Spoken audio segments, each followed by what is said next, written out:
So this is Candlekeep Mysteries, Book of the Raven, which is for third level characters, but characters levels 1 through 4 will work just fine. The adventure begins with you all on the road to Candlekeep.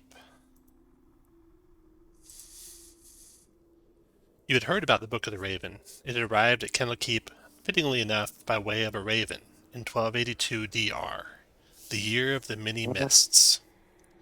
The raven bore the book in its talons, it set it on the ground within Candlekeep's walls, and it pecked at its covers until an avowed acolyte, witnessing this act of defilement, scared it away. The marred book quickly found its way into Candlekeep's archives, lost to time. That's where you all come in. In your travels through Baldur's Gate, on the way to Candlekeep, you met an elderly wizard in the Wide. He was hunched over and looked like he had seen a ghost. You helped him to a table and bought him a drink. He shared a tale of an adventure he and his brothers had been on many years ago. It had ventured to another plane. His brothers had met their end there at the hand of a dark cavalier riding a shadowy hippogriff, and he barely escaped and closed the portal behind him. But a man in dark robes who smelled of decaying flesh handed him a book just before you found him. Inside was a map the wizard had made to the location of the portal should he ever need to return. The book was the Book of the Raven, which had been hid away in Candlekeep. No one should have found it. The man in dark robes was nowhere to be found. The wizard is worried that the portal may be open again, although he does not know what form it may have taken.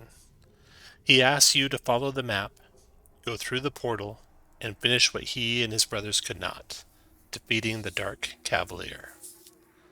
If you accept, he'll give you the book. It might help you, and the map inside for sure should help you. He looks at each of you in turn. That's where we'll do your introductions, and you can let us know if you accept. So we'll start with Archon. Go ahead, Archon. Hi, my character is Arkhan. He's a druid of the stars, and he's always seeking knowledge and adventures that lead him to knowledge. Okay, next is Ataging. How do you pronounce that? Atagine, yeah, pretty much. Okay. So he is a reborn fighter, still kind of working on what he's about, but he's trying to find out a little bit more about himself, being that he's come back to life. All right. And then we got Gree. Go ahead, Gree. Gree is a young reformed bugbear who was raised by monks and now is trying to travel the world spreading the word of the way of mercy. Then Junebug. Hello. So here's Junebug. Junebug is a little bit of a town idiot. I mean, town scholar. Local to Candlekeep's, like the region around there.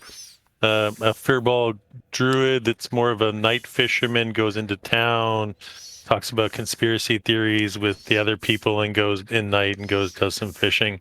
He's a druid, also of the stars, so we have a little bit of a kinship already. Yeah, so he's just any conspiracy theory that he can run down so he can go talk to the old farmers over coffee in the morning is kind of his jam. So very good. He looks like Jim Carrey in The Grinch, right? So really furry. The icon doesn't do him justice, but he's an overly furry furball. Gree appreciates it. The fur. Mm-hmm. How tall is the furball? Okay, so she's like the Slender Man of bugbears. Oh, I'm sorry, you said the furball. Never mind. No, I want to know how tall you are first. Yeah, you'll be next. Be 1 inch taller. Whatever. That's good to know. She's 7.5 feet tall. I am 7.5 half. So I am 7'6.5". And last, Do you know how much is that in meters? Last meters. Point. 8 meters. Last we have Ka. Ka is a half orc. He's a paladin. He's trying to not resort to violence. He was also reborn or returned to life. He doesn't know why. And he enjoys cooking, but he's not very good. But you're gonna love the cooking, right, guys? And he tries to play cards with people to try to get to know them better. And he doesn't speak very well common. He's better in Norkish, okay? Just saying. All right, so that's the And he 5 of took you. a feat. Did you take a feat in chef? Is that why you're a cook? No, I just have the cooking set, but Oh, he's okay. not Yeah. good at cooking at all. So Oh. I just have it. Yeah, I know a pastry chef like that. So that's the 5 of you. You were traveling from lands to the north for various different reasons towards Candlekeep. When you all came together at Baldur's Gate, there's a big open market in Baldur's Gate called the Wide, full of shops. There's a group of wizards there called Wizards of the Wide. This was one of those wizards, and he has asked you if you would take the book, track down the map he left in it to find the location of the gate into the Shadowfell, go through the gate, destroy or defeat the Dark Cavalier there, and then if you can, close the gate behind you. But either way, come back and tell him of your success. Do we know how to close the gate? Well, he doesn't. He hopes you'll find something in and around wherever the gate's at that might help you close it. He hands you the book, which is the Book of the Raven. This book, it's thin. It bears no title inside or outside, though the keepers of Candlekeep cataloged it as the Book of the Raven based on how it was received. Its covers are cracked, unvarnished thin sheets of black oak, covered with bird scratches and little indentations made by pecking beaks. Bound with black wire between these covers are 33 pages that have yellowed with age and wrinkled with moisture. Each page bears tiny blotched brown script, written in an unsteady hand by an unidentified author. And you notice that if you leave the book open for a little bit and unattended, the pages flutter and rustle as though they're being stirred by a silent wind. So the book doesn't offer any idea of what might close a gate. What it does have in it, though, is a map.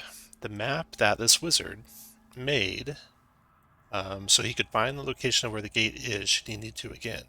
So, pull this map to where you can see it. Right here on your screen.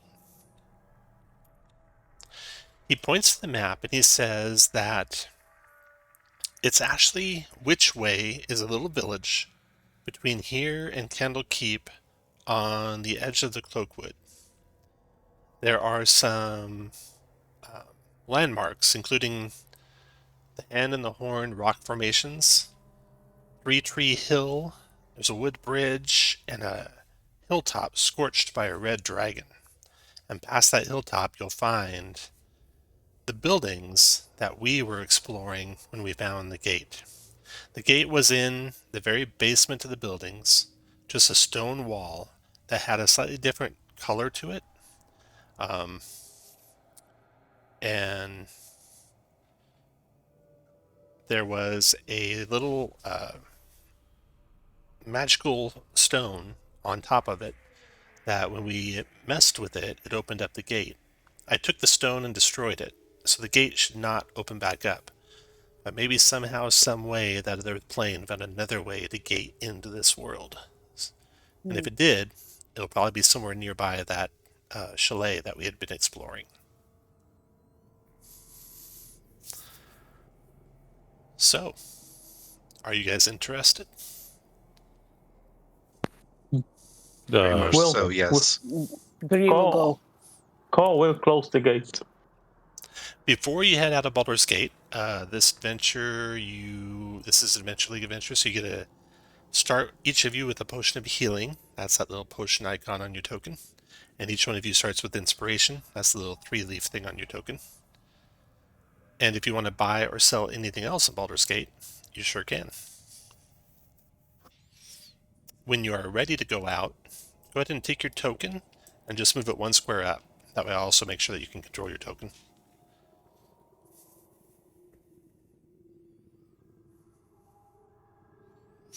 Okay, you set off toward, kind of toward the Cloakwood. You head south on the coastway for some distance, but then veer off of that toward where the wizard said you should find this little village called Which Way. And sure enough, after not too much travel, you find it. Wait, which way? Right. Thought that was north. It's a little bit south and west. I'm obviously not the navigator. All right. So you come to this area. I'm gonna draw a map here for you, or reveal it for you here.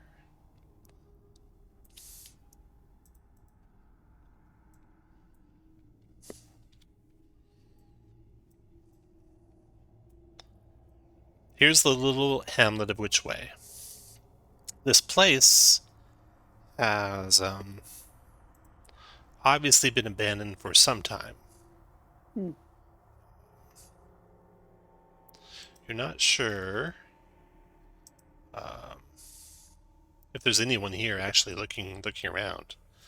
All that remains is some broken down wagons surrounded by rotting fences, dilapidated fog-shrouded farmsteads, and wild pigs here and there. You see the wagon is kind of like a newer feature here, and it's got a broken wheel. So it kind of stands out a little bit. That's over here. And that is in the direction you think of your map, where your map shows to go, to the west from where you're standing. So what do you guys want to do now? You're already on the other dimension, on the other plane. No, you're traveling. You just left Baldur's Gate this day, actually. Traveled south a little ways in the coastway, then you veered off to find this village called Which Way. You've now found the village. Now you have to go from Which Way, follow the path that the wizard made on his map to find this chalet, which is over here. All right. Well, Gree's prepared to move forward, no matter how tempted she is to kill some pigs. All right, go ahead and put you guys like your march order as you're moving through, with the lead person like right about here, as you're traveling in the direction of that wagon.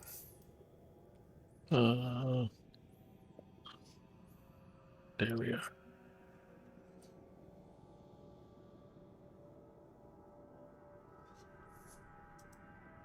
Do we see anybody or any track of people living here, or it looks totally abandoned? Totally abandoned. No one coming or going.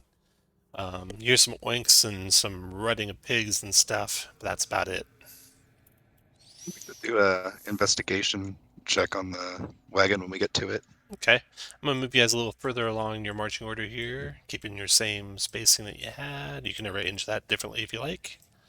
Once you're happy where you're standing, all of a sudden, from out of the bushes comes a big specimen of pig with giant tusks. He's up here to your right up here. And then there's a second one like it. Whoa. So you see these two things charging your way, but before they get to you, you hear a big crash from behind you, and breaking out of the wall of one of this dilapidated farmsteads is an enormous boar. This thing is like as big as a horse right down here.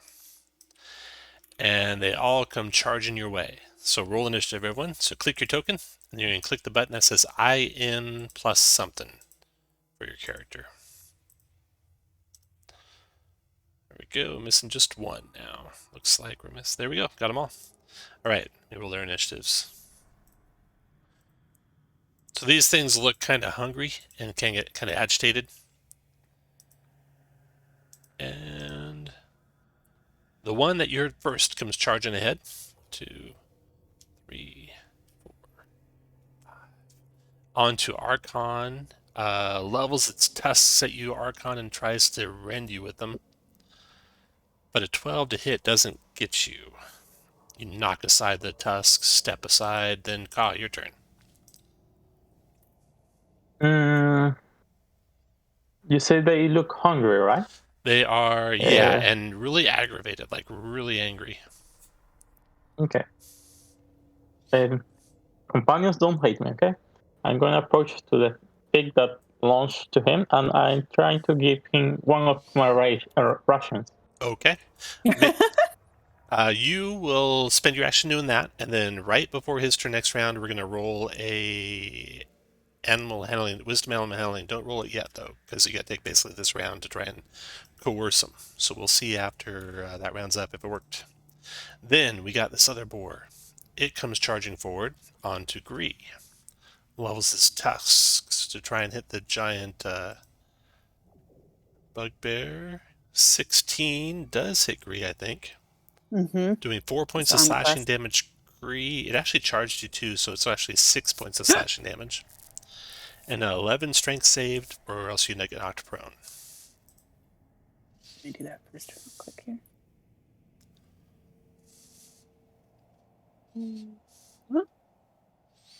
Made it 10. with a 12. What? Oh, 12. Great. Your turn, Gree.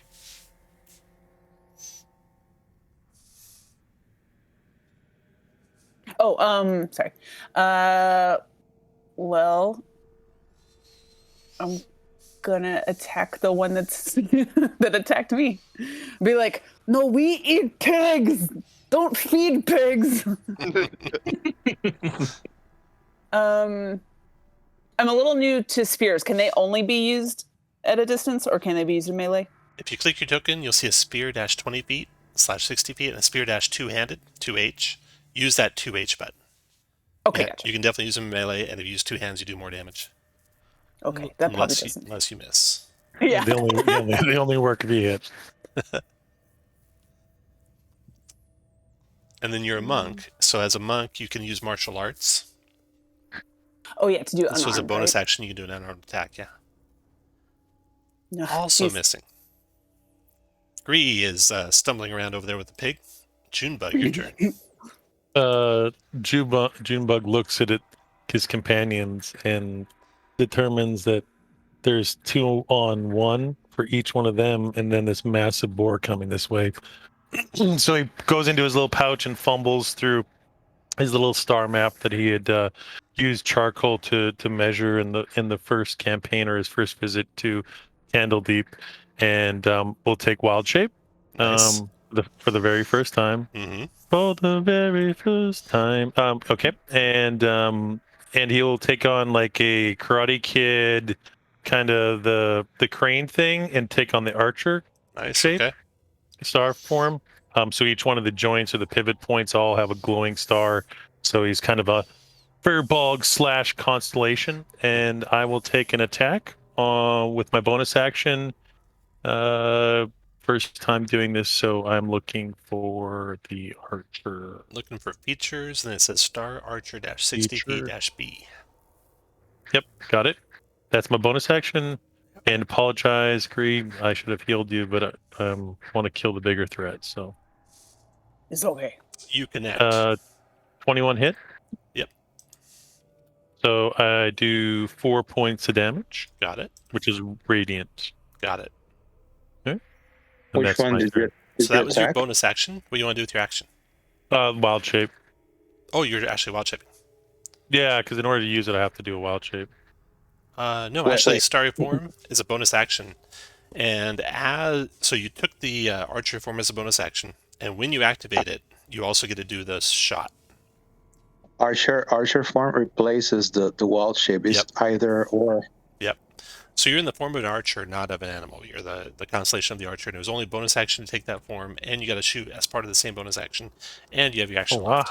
Wow. Well, It's like well, a super spiritual I weapon. don't know. This is so I will do guiding bolt then. Nice. I'll do my 120. 19 connects. 23 points of radiant damage to the boar. Wow. You cut a Whoa. huge furrow through the boar's side. Blood gushes out. The Good. boar's anger is unrelenting now. But it's so distracted by that, the next person's going to have advantage to attack it. Okay, And after Junebug. that'll be the end. Now the boar's coming for Junebug. Speed of 40, charging at the cleric or at the druid. Tusks leveled. 18 to hit. For looks like 18 points of slashing damage. Ouch. And a 13 strength save or get knocked prone. All right. Oh no. Do double ones. No. Negate each other? What No. was that? You said that was 18 points of damage? 18 points damage, and now you're prone too. And the boar is done, and Adagang, your turn. Shit. Oh, there we go. Sorry. Okay, we'll come up here, and I'm going to punch this one in the face. Yeah, that hit. 9 points of damage to it. All right, now for rock and fisticuffs, do I get a? Can I use a bonus action like I'm two weapon wielding or no? Yeah. Mm-hmm. Okay, awesome. Then here's the second one for wow, for a crit. Ooh. I might be wrong on that, but we'll count it for this one. Just look that up and just check and see if your unarmed attacks count as light weapons or not. And then you'll know the answer. If they are, then you can do one as bonus. Perfect, thank you. And then you can finish your movement wherever you like to. I will finish, kind of like do a little dance, be like, damn, move over here next to my buddy. Okay. That would provoke from this one that Ka is trying to lure, but it's kind of sidetracked, looking at the food that Ka's got offered to it, so it doesn't attack you with it. Then... Oh, you came over there and helped your buddy? Oh, no, you killed the first one. Yep. Right, okay. Just hanging out next to him. Okay, Arkhan, your turn. Okay, Arkhan will go into archer form and attack the big boar. Okay, where's the archer?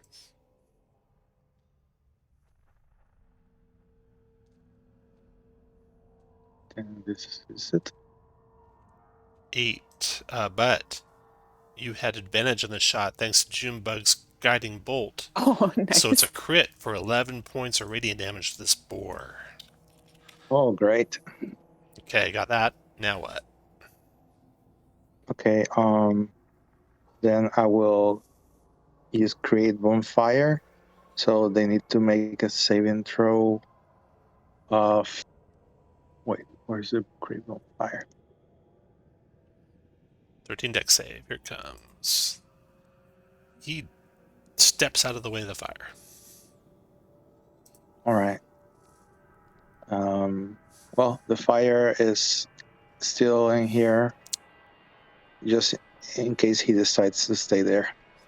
Okay, back to the board at the top of the round. Ka, make a wisdom animal handling check. You do that by clicking your token and clicking that W10 button for making wisdom checks. Okay, W10. Oh, so it's only a 3 on your animal handling. So the boar is only distracted for a moment and then decides that you might be more meaty than your morsel there, so he tries to tusk you. But your chainmail armor knocks aside the tusk, and your turn, Ka. Okay. I'm gonna attack him with the Warhammer. God did yummy food for you, ungrateful. And I hammer. 10 is close. Not quite. Just missed him. He's too pretty to hit. Your turn, Gree. Agree, I mean. Okay, I'm going to attack her from here. Which one? You got two chart choices.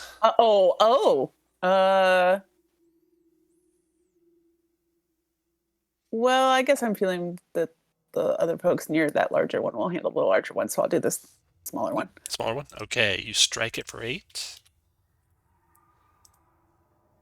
And I'll do the unarmed as well. 9 missed. Oh, that's pretty, yeah. Okay, Junebug, your turn. I will take half my movement, stand up, and I will move right here. As my action, I will produce flames. Boist produce flame right there. Oh. 8 missed. 8 misses, and then I'll take my bonus action the archer. Does that archer have any disadvantage for? It does, Melee? because it's a ranged attack, so yeah. All right.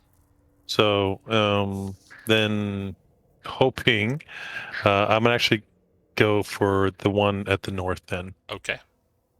All right. Did I roll by accident? No, I did that. Okay. Did it hit? No, you can roll your own. I was just checking what kind of attack it was. No, I love it. No, because I'll probably miss. That's okay. even better. 15. Oh, actually, Like, it's a 6, so that's a miss.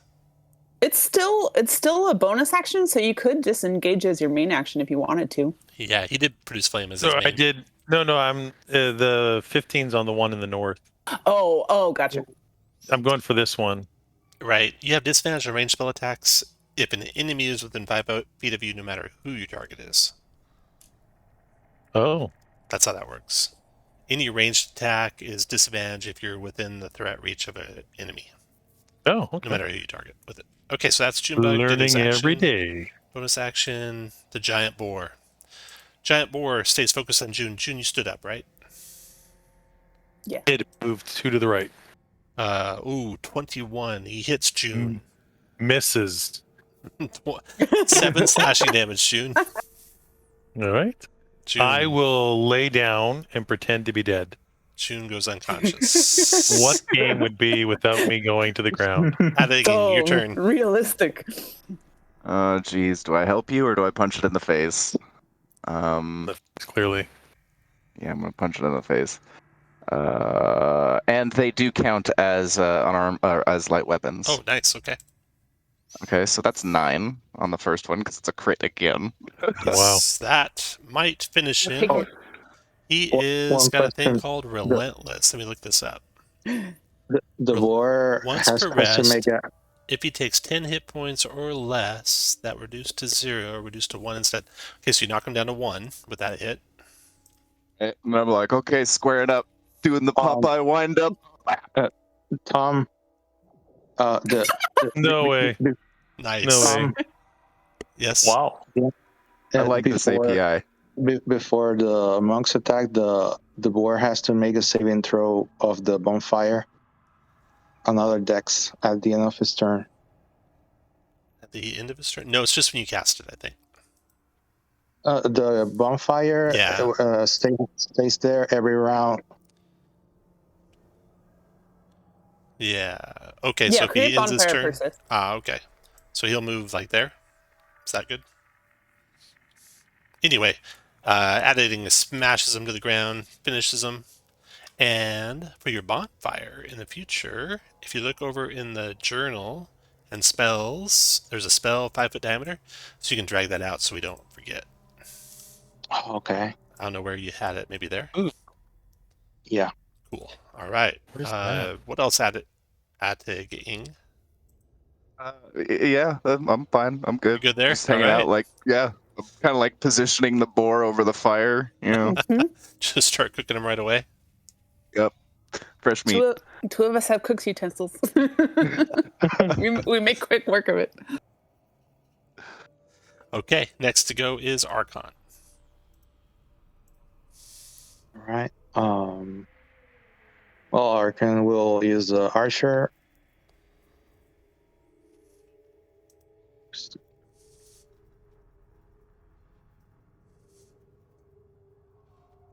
Ten is a miss. Okay, then he will try to use bonfire and this. So they Right. need a dex save. Dex save for the boar. Got it, but the fire's there still. All right. After That will be his turn. That is over. Boar's turn. Okay. Boar's trying to attack Ka. He dances away from the fire first. Then he'll try and attack Ka, still with his tusk. 15 does not get through Ka's chainmail armor, though. Ka, your turn. The fire is gonna hit me too, or it's only... No, only if you end your turn in the space or enter the space. I move to this place and I attack him again with the Warhammer. It's a But miss. it doesn't... Yeah. I call doesn't want to hurt. little piggy. Your turn. Okay, I'm gonna see. And attack it from here. Oop. That's a hit. 4 points of damage. This one's relentless too, I think. And so that takes it down to 1 hit point. And then the 7's a miss. Yeah. Hey. And then Junebug, death save, please. Absolutely. And is there an ike thing for that? Yeah, click your token, click the A14/H24 button. Okay. Death save at 11, that's 1 success. Awesome. Adding your turn. I will move over to June, and do you want me to give you your health potion? Sure. That'd be Glug, sweet. glug, glug. All right. All right. Nice. You can roll that, June. Oh, nice. And anything else adding? End of turn. All right, Archon. All right. I'll try to finish the war. You do. Even with disadvantage, you strike it with the star arrow. The boars are dead. You hear some more boars rustling around the area, but no more come out. Perfect. Yeah. We'll shake carcasses at them so that they know You guys can take a what short will rest, happen if they try. either here or a short distance away if you don't like being around a bunch of boars. You finish searching the area, and you search the wagon, and you don't find anything of any value on any of them. The wagon's got a few black feathers kind of dangling from strings. It's the only thing odd or out of place about it. Do we know what those feathers mean? Probably either raven feathers or raven. crow feathers. Do we know the history of this town? Of which way? No, you don't. You don't know the history of it. Just seems like a little farming thorp. Not of any interest, really. Can I pick some meat from the boars? Yeah, definitely. Yeah, you carve out some choice cuts out of the boars. You get out of town a safe distance, and you can take a short rest. Is there a macro for that? For the short rest, yeah, the same macro you just hit for your death save does hit die rolls too. Oh, perfect. One at a time. If you look at the hit point line, like the 5 there, that Gree just rolled, would be 5 hit points back for Gree. It's 1 hit die. All right.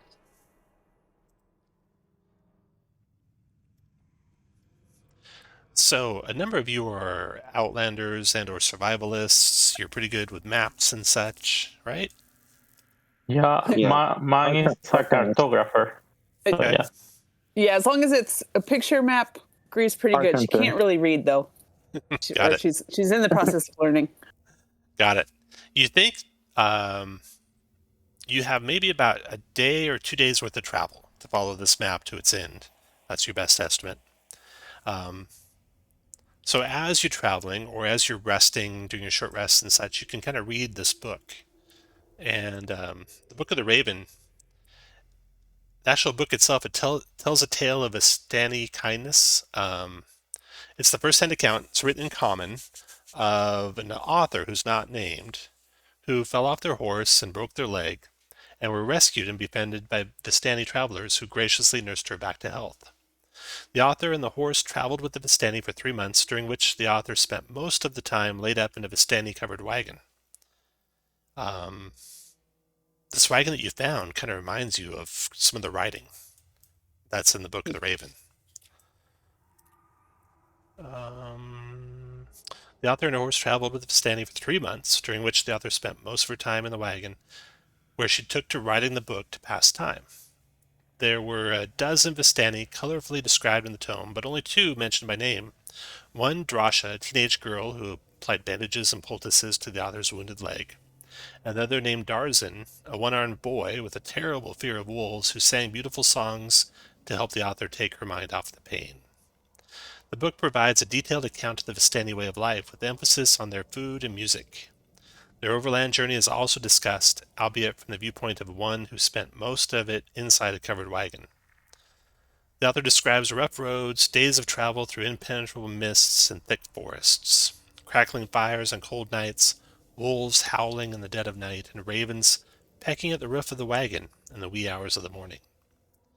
Late in the book, the author writes of being able to hobble about on crutches.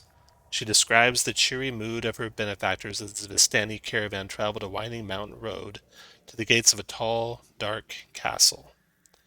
The book ends with a description of the castle's dreadful countenance. The writing abruptly stops on the third to last page, suggesting that the book was snatched from the author in mid-sentence, and the last 2 pages are blank.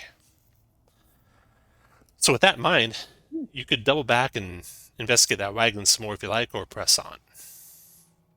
Yeah, I would like to investigate them some more. Okay. As would I, yeah. Yeah. Adagine would.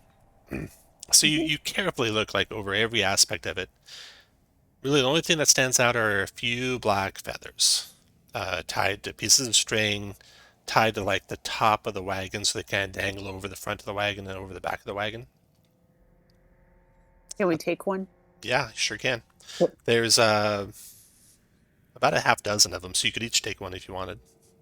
Yeah, Adagine does. Sure. Yeah, I'll take one. Okay. Okay, so you take the feathers and you head back onto the road to find your next waypoint being the Hand and the Horn, 2 big rock formations that you're looking for. You pass them easily on the first day of travel, and in fact, by the end of the first day of travel, you've passed the 3-Tree Hill, and you can hear a river ahead, so you must be getting close to the wood bridge when it's time for making camp after your first day of travel. That gives you a little bit more time to look through the book, in which you find more Vistani lore. So the Vistani are planar travelers often encountered in the Shadowfell, and they seem to be immune to the despair that besets all other travelers on that plane. They travel in horse-drawn, barrel-shaped wagons and have no permanent homes. They display their wealth openly as a sign of prosperity, sharing their good fortune with friends and strangers alike. And they resolve disagreements through contests that end with reconciliatory singing, dancing, and storytelling. You guys are all like circled around the campfire, reading through the book, and one of you reading it aloud to the others. Yes, thank you.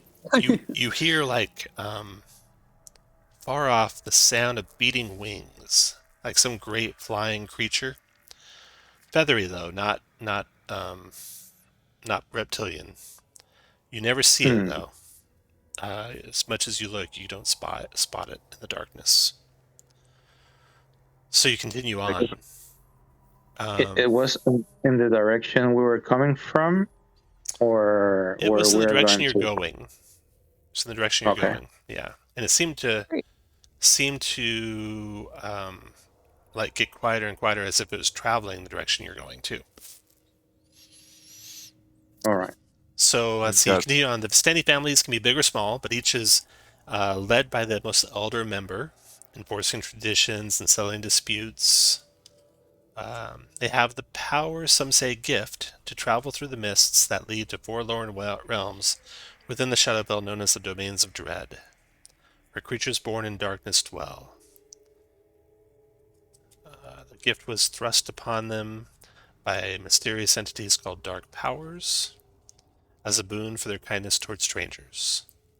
And lastly, the Vistani believe that ravens carry lost souls within them, hence killing a raven is considered bad luck in Vistani culture. Alright. That's basically the end of what you can glean from the Book of the Raven. And you set out the next day. Across the wood bridge, you find the scorched hill, and then some distance past that, you come to your destination. Let's see here.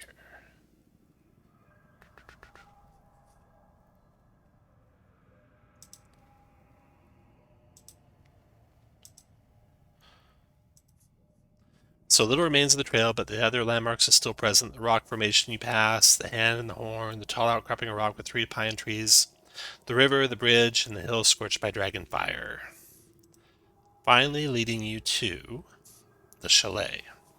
Your journey ends with a slog up a lonely hill, atop which is perched a stone chalet. The chalet overlooks a fog-shrouded scrubland. It has brick walls, sturdy wooden doors with rusty iron hinges and fittings, and clay roof tiles. Most of the windows are encrusted with dirt and have drapes or wooden shutters in poor condition. A 7-foot-tall wrought iron fence encloses a small graveyard south of the chalet. Got a picture of this for you.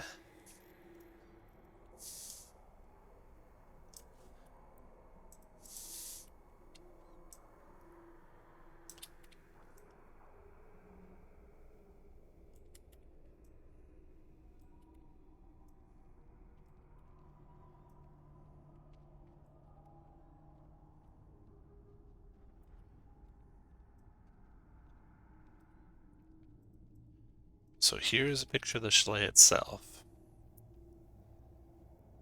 This is taken from a vantage point like on the far side of the graveyard, looking through the graveyard toward the building of the chalet. And in actuality, that's kind of the direction you're approaching. So you're coming from this direction here on this map, heading toward the north. And there are ravens all about, kind of skittish.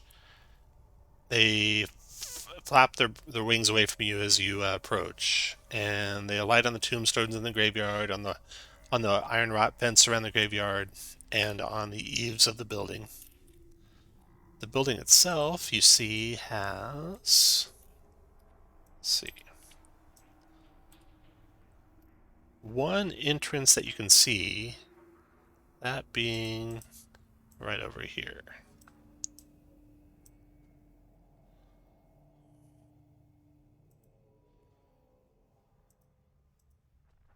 You better not don't kill ravens. So, what do you guys want to do? Okay. Cole will approach to the wall and he's gonna cast Divine Sense. All right. Yeah. We Is we there were- anything around it?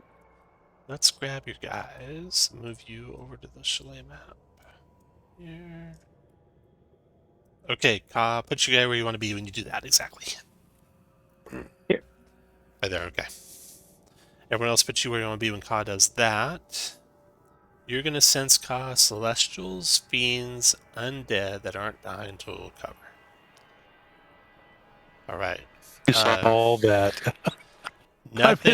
I thought you said you saw all that. No. I was like, let's turn around. I'm going home. You don't see any of it. You pay special attention to the ravens, of course, and they are not celestials or fiends or undead. There are none within 60 feet of you. Okay. Let's see, the chalet, you can't quite see inside because the windows are all crusted with dirt and they have drapes or shutters. So you can't look through any of the windows, but you can go through either this doorway or a few of the windows are big enough you could break them in and climb through them. Like, for example, this window is, and these windows up here are.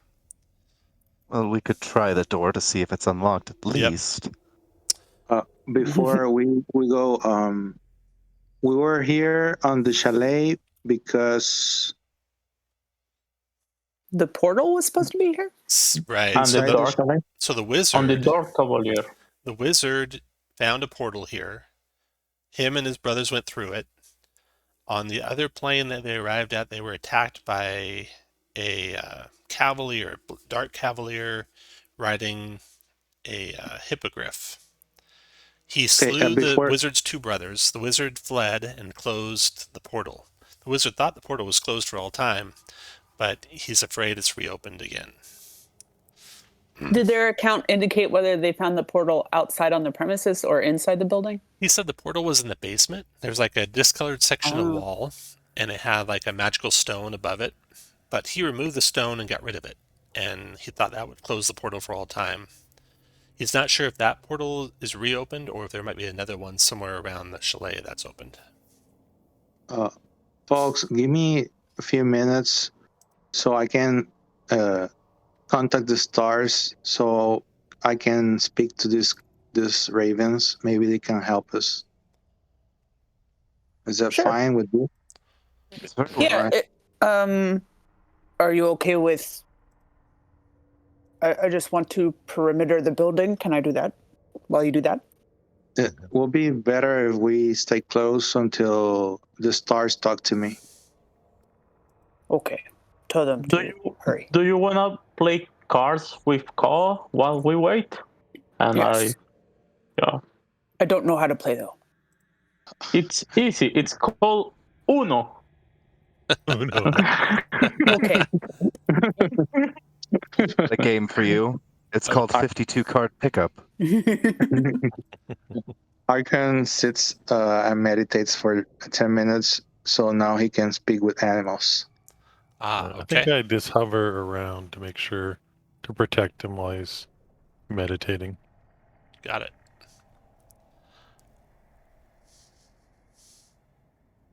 All right. At the end of that, Arkhan salutes the ravens.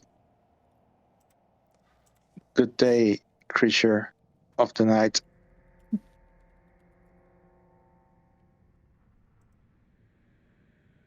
He tells the raven.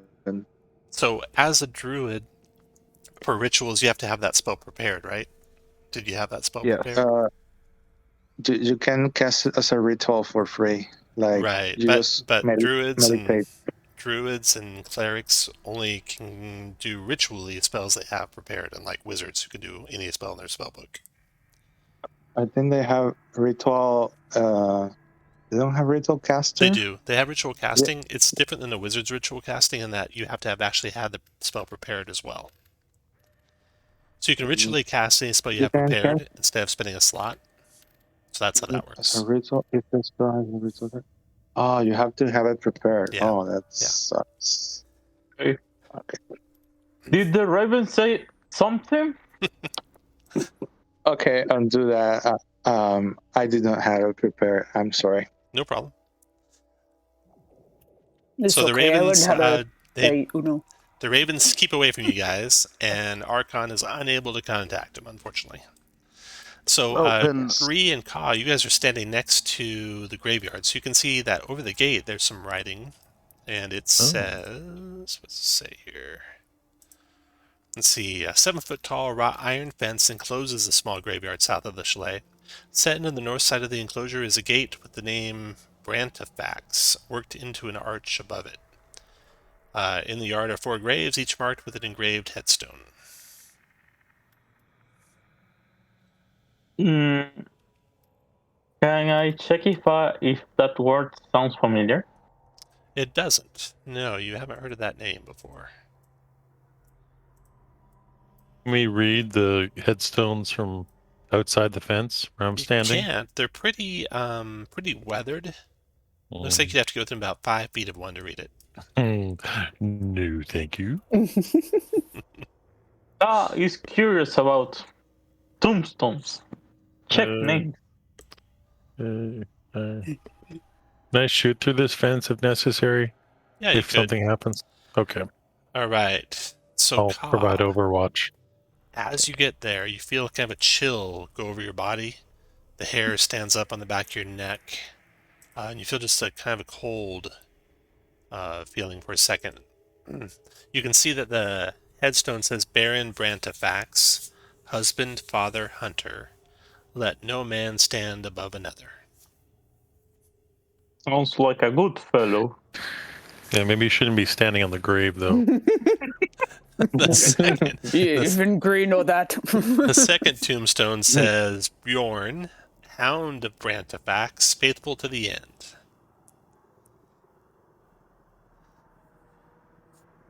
Okay.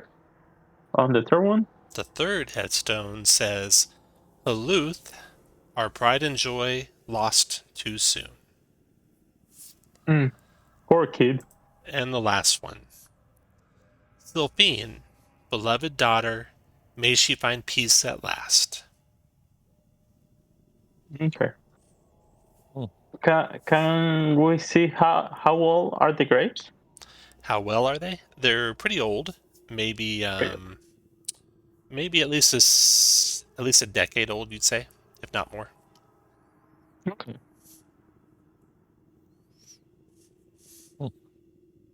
Is there any flowers or like cut flowers or anything like anybody's visited recently? No one's visited recently. Going to make a nature check, Junebug. Anyone else got nature? I don't have nature. Well, I'll let you do Proficiency? it. No. I'll let you do it Alright, since you're a druid. Nature is That's intelligence. intelligence, yeah.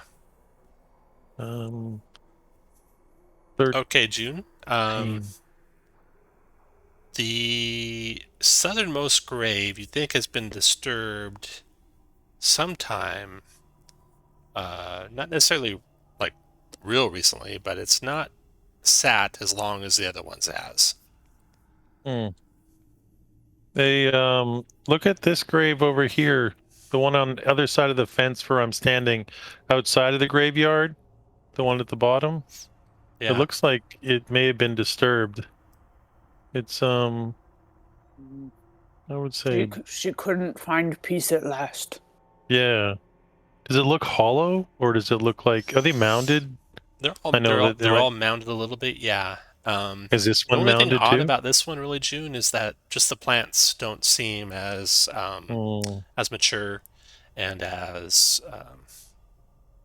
what I want to say, as rooted in. Yeah, they haven't grown as long as the rooted plants in the the other past. ones. Yeah, they haven't grown as long as the other ones. Yeah, something's odd here. Junebug is stroking his green beard very thoughtfully. It could be that she was buried, presumably more recently than the others. Oh, I was thinking something more conspiracy angled, but that makes absolute sense. So is the etching the same on the... Oh, sorry, go ahead. No, please continue. Yeah, the tombstone etchings all look like the same writing. Okay, and age, right? And where? The age is, they're all like about a decade old or so. Okay. This southern grave looks like it was disturbed like within a year, not within a decade like the other ones. We But can check tombstone grave. looks like a decade old. I have shovel, and I show the shovel. What if what if the ravens don't like that? So many things might not like that. I'll stand behind the bugbear. You're taller. Okay, I'll start shoveling.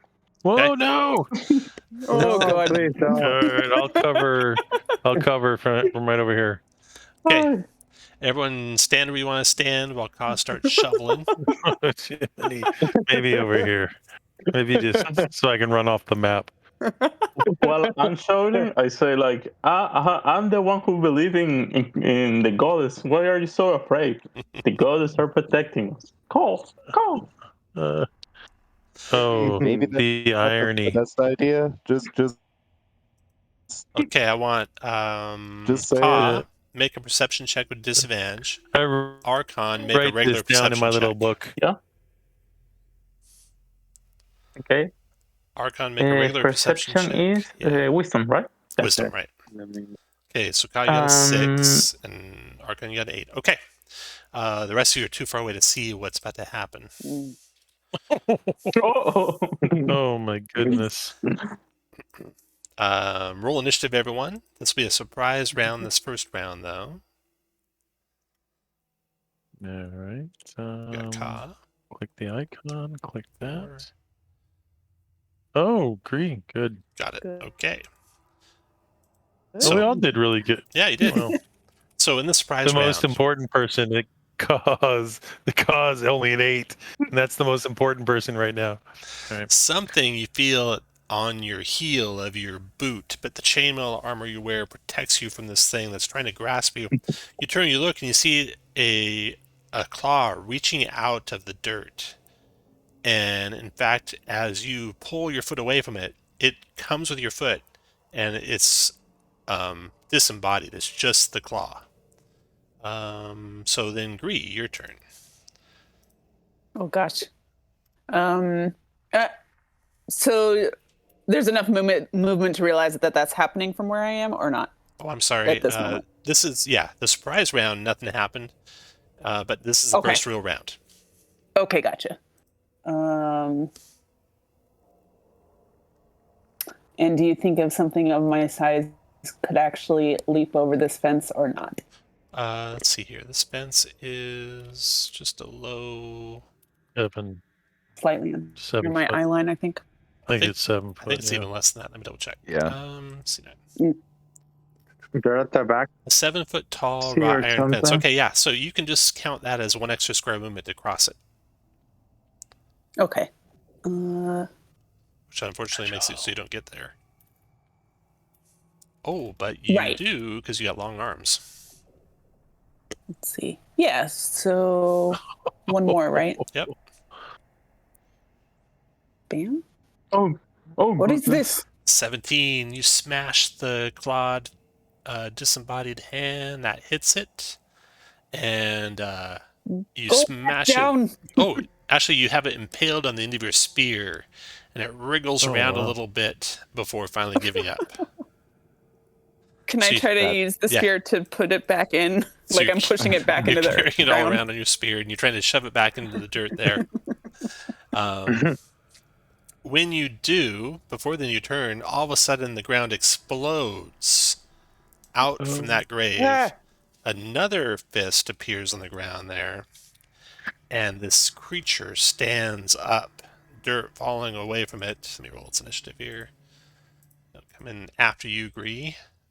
Right I after tried to you. give it back. And the claws Yikes. will be there. Okay, Gree, so Is that the was your claw first the attack. other hand? So she's still got one hand impaled on the spear, and now there's another hand on the ground, and this scarecrow-looking thing. Oh I my have a picture of goodness. it, but I'll blow this up so you can see. So it looks like a bunch of straw encased in canvas. And It's just like the creepy. picture shows, the These- ravens are flying in all directions, and Khan flying away from this battle that's taken place. And Gree, you get one more attack, Literally your my- martial arts attack. Yeah, that doesn't look natural, so I'm going to try to backhand it with my unarmed attack. Okay. A 14. A 14 connects, doing 7 points of bludgeoning, but this thing resists non-magic bludgeoning, so it only does 3 to it. What else, Gree? I think I used up all my movement, right? You did. Mm-hmm. Okay, so I don't think I have anything else. Yeah, you're done. That's right. Okay.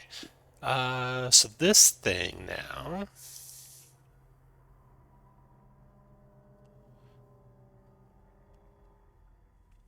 This thing glares at you, Gree, a terrifying glare. Oh dear. 11 wisdom save, Gree, or you're frightened and paralyzed. 11, right? No. No, only 9. You have strength and That's dex, so not you're good saves. Sure. So you are paralyzed. You'll be paralyzed till the end of that thing's next turn. So after it paralyzes you, it advances on you. And you can see, even though you cannot move with the fear that's overwhelming you, that it's got wickedly sharp-looking, razor-sharp steel talons coming out of its claws that it's going to probably rend you limb from limb with if your friends don't get there to save you. And Ka, your turn. Are we using flanking? No, we're not. Okay. Am I capable of speech? You are paralyzed, so no. Okay. I'm gonna just attack him. Like, 16 connects with your Warhammer doing 3 points of damage to it. yeah, I'll stay here. That's After my turn. Ka, adding your turn. I will dash over here at the end of my Okay. turn. Junebug, your turn. All right. I will move here. I will wild shape. With my bonus action, I will star form. Nope. I will. The archer. Okay. The scarecrow. Okay. 20 connects, doing 4 radiant. It takes all the radiant damage. Okay, and as my action, if I understand this correctly, I will.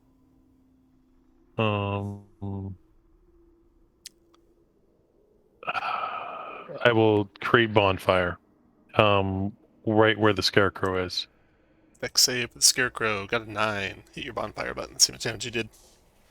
All right, bonfire, and I want to 5 fire. drag my spell. So now you find something good. The 5 fire burns it, and I'm going to just move this to the back.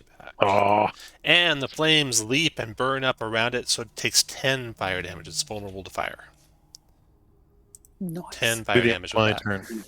End of my round, sorry. June, the claw's turn. So the claw scurries on over towards you, adding. But it misses you, and then Archon, your turn. All right. Arkhan will use the star archer shape and attack the. That's a hit. 11 radiant on the Scarecrow. Nice shot. All right, and he will also use a bonfire.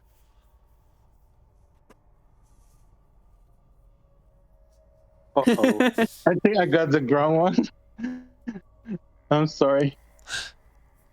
You're going to do the Scarecrow or the hand? I'm sorry. You want I'll 5 look foot at diameter, not 5 foot radius.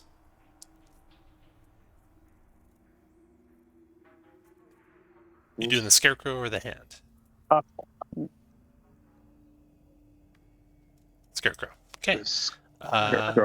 Only a 12 on his dex save, which I think fails against you. I don't know. What is your dex save? Or what is your save?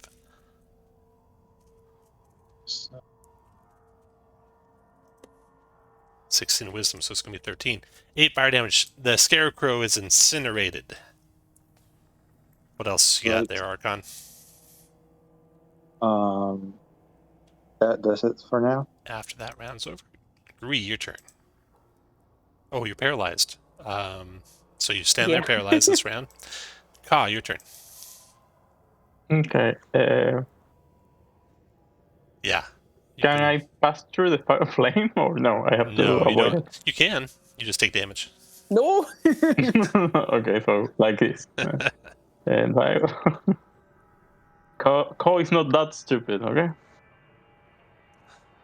And I try to smash the hand. 11. It scurries away from your warhammer. Adding your turn. Right, I'm trying to step on it. Okay. You do. You smash it into the dirt. It's gross. All right. Gross. So, looking at the grave that this thing exploded out of, you see a coffin there, empty of anything except this scarecrow material. Like there's some old straw and hay and stuff and burlap in there, but there's no bones of anyone. If you recall, that one said, the headstone said, Aluth, our pride and joy, lost too soon. So, investigating that one and the southernmost one, they both appear to have recently been disturbed, actually. You started digging the southernmost one up, but you haven't finished. What do you guys want to do now? What could go wrong? Well, now I actually think there might be something going on here. I thought it was just, some rather benign things, but maybe. I don't know. Does the paralysis go once the thing away. was defeated? A couple seconds later, it goes away, yeah. You shake it off. Okay.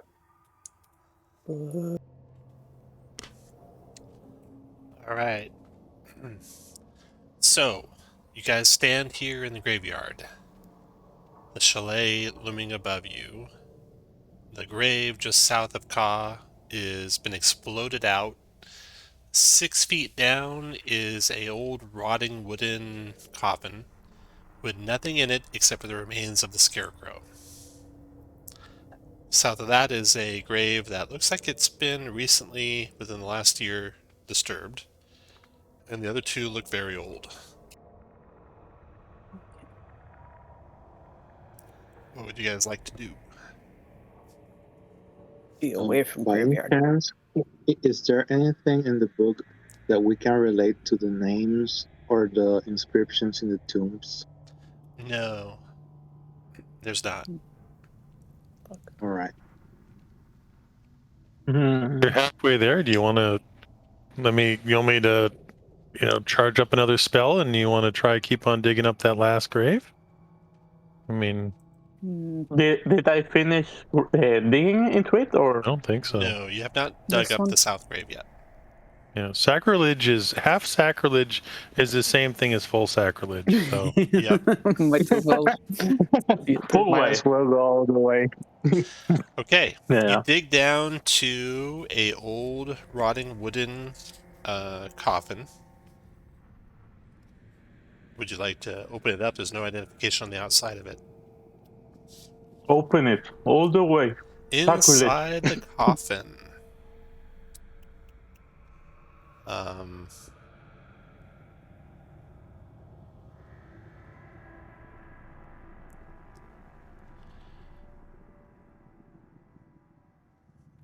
Inside the coffin is the bones of a very young human, it looks like. Maybe on the order of 5-6 years old. They have pretty bad deformities in the bones, like they were probably bedridden in life. And any of you have medicine skill? Anyone No. trained in medicine? Junebug does not. No. Okay, well, you can tell they're lots of deformities. That's about what you can tell of it. It was a young human on the order of 5 or 6 years old. This is the headstone that says, "Sylphine, beloved daughter, may she find peace at last."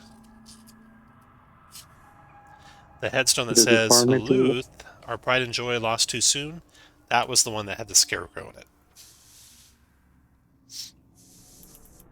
The deformities will be in the legs, in the arms, or the whole skeleton. All of her skeletal structure is pretty deformed. She definitely, or they definitely couldn't walk, whoever they were. Yeesh. Okay. Put it all back. Yeah. I'm gonna shovel back the earth. Okay. I'm closing it, Okay. and I don't want to disturb it. And if I finish, I wanna light a candle and put it on top of the tombstone. Okay. Consider it done. Sorry for digging you up. Here's a candle. I thought you were the scarecrow.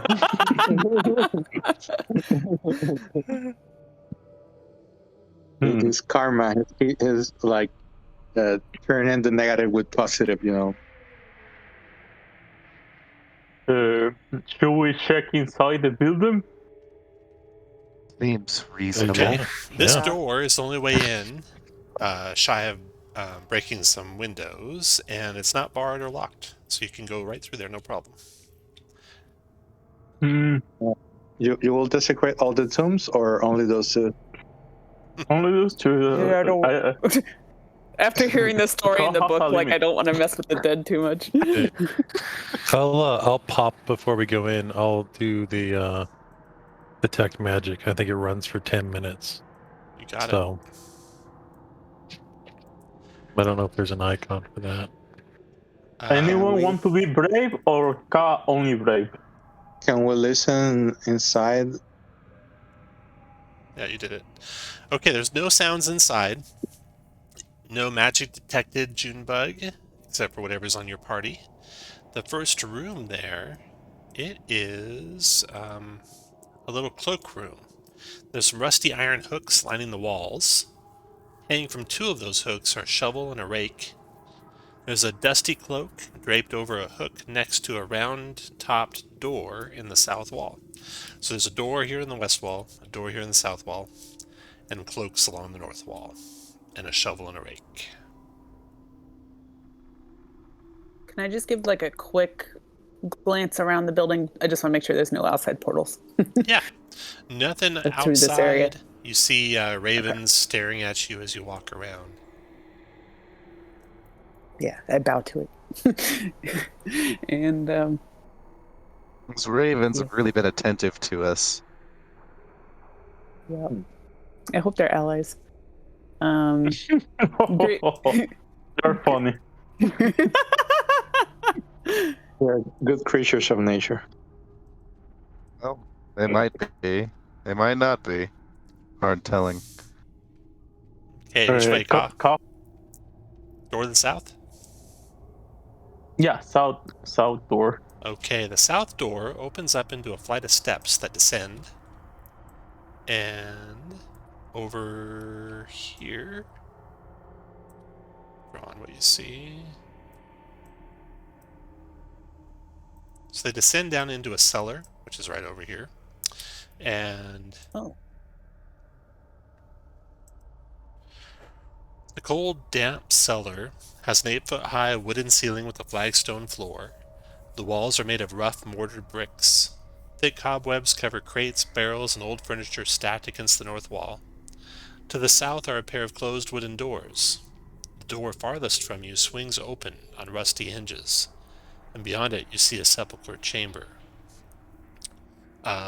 Archon and Gree and Junebug, you hear a voice whispering from that direction. It says, "I can't get out. I can't get out." Is it dark in here? Yeah, We hear it inside the building or outside the building? it's coming from this doorway in the cellar. in the cellar. Junebug, you light it up in there? Yep. Okay. Otherwise, I can't see. So, shining light through there, you see that there is a small little circular room and a well in the center thereof. There's a wooden bucket fastened to a coiled length of rope, and the bottom of the shaft is veiled in darkness, and from its depths you hear, "Bjorn, where are you, my boy? Bjorn! Bjorn, come here, Bjorn." Was that the dog? Scroll, Yeah, scroll, that's the scroll, dog scroll, on scroll. the... It was the dog of the tombstone. Yeah. Right. Oh, so is that the Baron down there? We must investigate. What could go wrong? He actually alive. Can I sneak a long arm through these folks and open up this door? I didn't see which door you were pinging. Which door? That one right there? The other Yeah, one that in this room. Yeah. Half of you are down in the basement. I'm in the basement. Yeah. Let's see here. Let's do this. Oh, you guys already moved down? Yeah. So We went down there and lit it I up thought a we were little just bit. hearing. He went down and lit it up, Oh. so you could see what was down there. Oh. Okay, sorry. I thought You can that still was open the door. You want to stay up there and small open the room we door? were in. Yeah. Well, I want to do a peek in. Okay. If I don't see anything immediately, I'll close it again. Sure. How does this work? Object.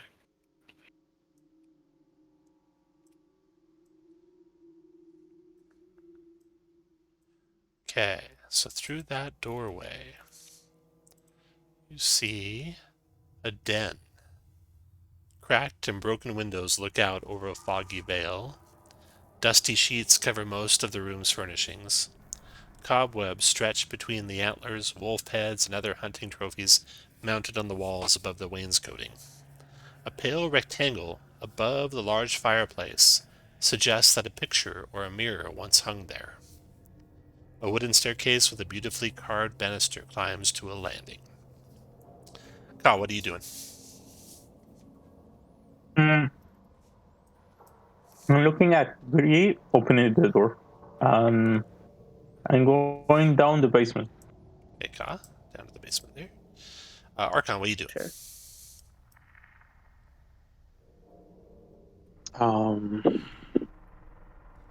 I would like to explore this room before I go down.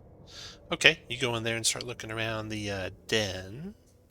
And adding, what do you want to do? So we're splitting the party. Well, Gree's keeping an eye on Archon, but is preparing to go down to the cellar. I'm basically following Green. I have a whistle, okay? So I'm the last person in the building, so I don't really know where we're going. So I'm just kind of following the person in front of me. Gree, where are you going? Right. Archon, if you have whistle, blow it if you be in trouble. And I go down to the cellar. All right. So you guys downstairs, you got the well. You got the voice coming out of the well saying, Bjorn, where are you, boy? Bjorn. You have a doorway right here. And you can't see the bottom of the well. You have a drift globe, though. What do you want to do, Junebug? Well, I'm obviously, as I've already had a dirt nap once already, I know that I'm probably not the best person to lead, but I will be on the fringe. Do you want to try that door? Or do you want to go to the well? Okay, Ka. The well looks interesting. The door looks kind of swelled up with moisture and stuck. Make a strength athletics check. See if you can move it. Can I give him guidance? Yeah. Right. So +4. And how do I do Click your token 4, right? and D4. click the S17 button.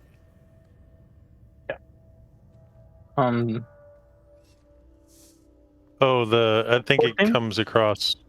The 4 comes across when I hit it.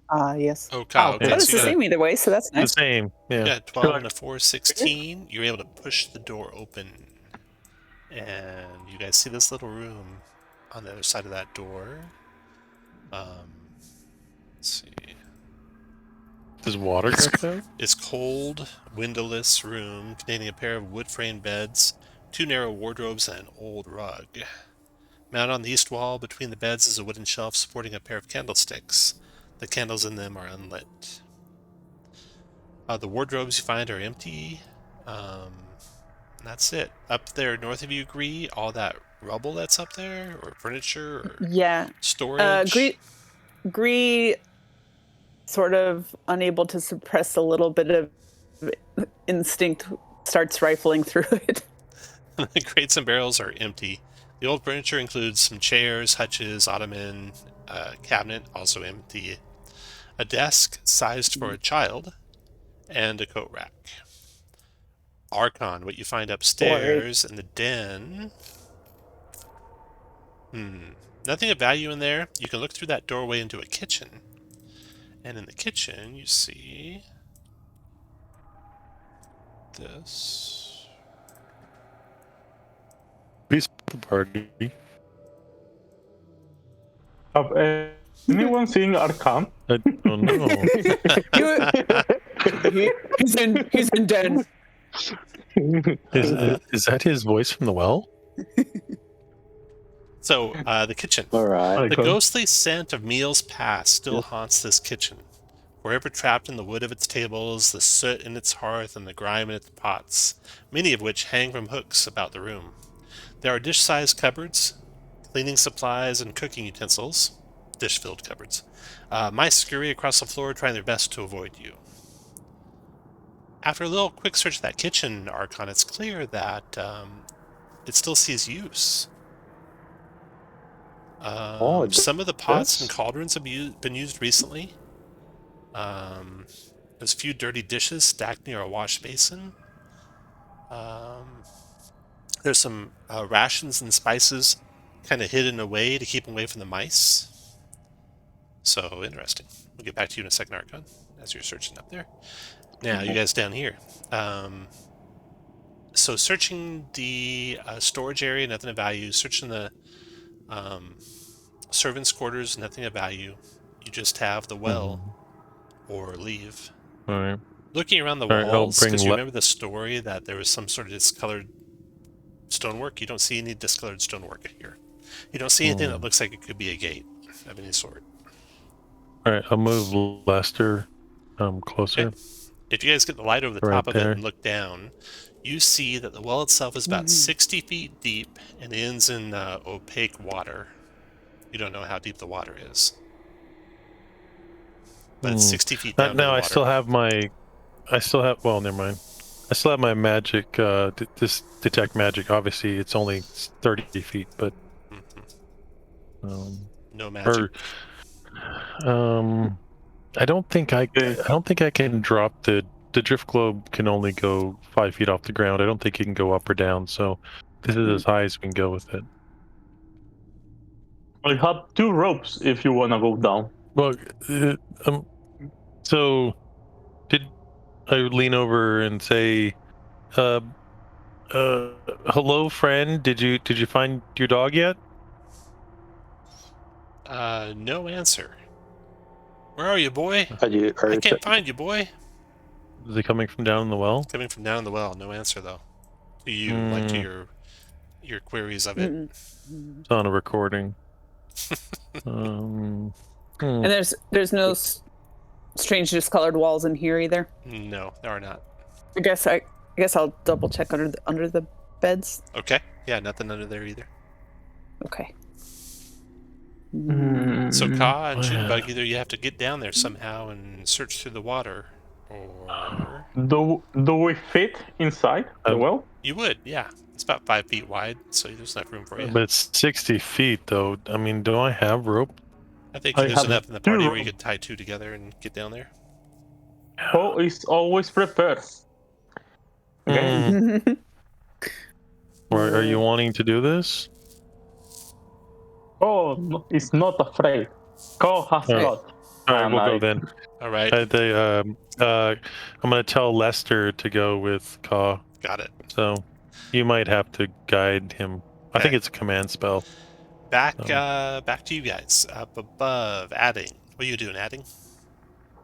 I'm just kind of like chilling at the top of the stairs now, kind of keeping an ear on the half now. the party downstairs. Got it. Yeah. Archon, what are you doing?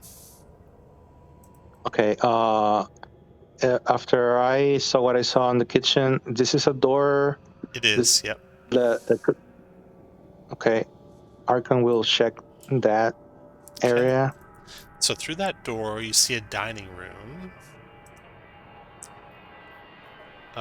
The chamber at the base of the tower contains a large oak dining table surrounded by high back chairs carved with images of stags. Suspended above the table is a gaudy chandelier tied off with ropes. Puddles of water on the flagstone floor are the result of moisture seeping in through 3 narrow, broken windows. A fireplace set into the walls blackened by soot. Where to next, Arkhan? Or do you want to search it? Okay, there's no well, I guess there's no signal of portals here, right? There's what? So No portals, right? Yep. So Arkhan will go back to the. Well, I haven't searched the room, or have I? No, you want to go and search the dining room? All right. Okay. In the dining room, make a wisdom perception check for me. Roll initiative. Wisdom perception check. Okay. You don't. Also, you can make an intelligence investigation. While you're doing that, I'll come back to Junebug and Ka. Ka, descending the rope down into the well. I can assist Archon with both of those. I'm trained in investigation and perception. Who is that? Attic? Yeah. I'll embrace the rope. Attic. Okay. That's So you Attican. want to Sorry. go hang out with him now?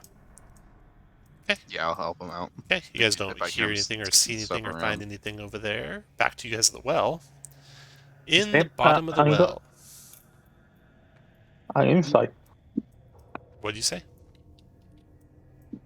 I'm in the well already, right? Right. In the well, you find. Okay. Let's see here. You don't find any person down there. But feeling around the walls and such, the water is about 10 feet deep. you come to the surface after feeling around down there for some time, holding a holy symbol of Sune, who's the god of love and beauty. It's on a gold chain. It's probably worth about 25 gold pieces. It's also a cameo. And opening it up, you find inside a tiny portrait of a woman. No one you recognize. She's maybe in her 40s. But yeah, no one you know. And that's the only thing you found there. So, you found a holy symbol of Sune. That's also a cameo that has a picture of a woman in it. Then you guys can return back to the rest of the party because the rest of your searches down here find nothing else. When you got down there, Ka, though, the voice stopped. The whoever was asking for the dog, Bjorn, where are you, boy? That voice stopped, and it doesn't resume at all. Okay. So you guys come up to the main level, where Adding and Archon are searching the dining room to no avail. Then where do you guys want to go? Up these steps to the landing and the door? There wasn't. Yep, there was an upstairs. There is, definitely. All right, so up those steps. They're creaky and rickety, but they hold. They hold okay. And the room at the top looks like this.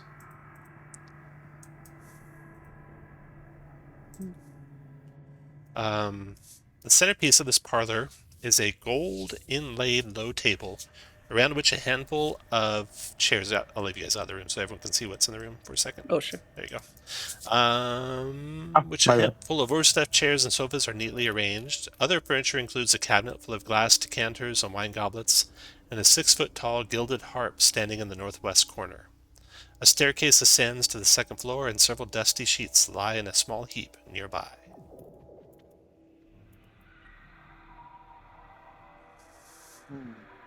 Curious. The table is obviously valuable. It takes some effort to carry it out of here. Same with the harp. The chairs, unlike the furniture in the den, they're not covered by sheets. In fact, these sheets that are piled up by the base of the stairs over here look like they used to fit the furniture. So someone's come and taken the sheets off the furniture and set them to the ground. We should be wary. There may be somebody in the house upstairs. All right.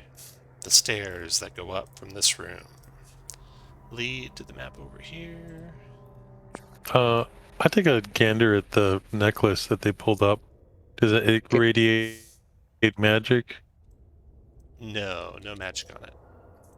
Can Archon? Right, I think 10 minutes is up too, so I'll take it down. Can Archon reunite with the rest of the group? Yep. Okay. You are all reunited. So the flight of stairs that are over here, they go over to here. Okay.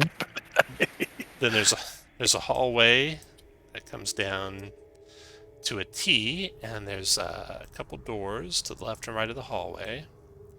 And looking down the long hall, there's an open door, a closed door, a flight of stairs at the end of it.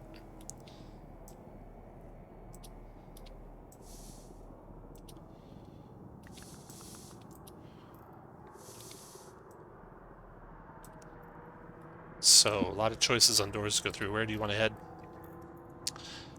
Actually, put your lead guy right over here. Right there. And then whatever march order you have behind that lead person.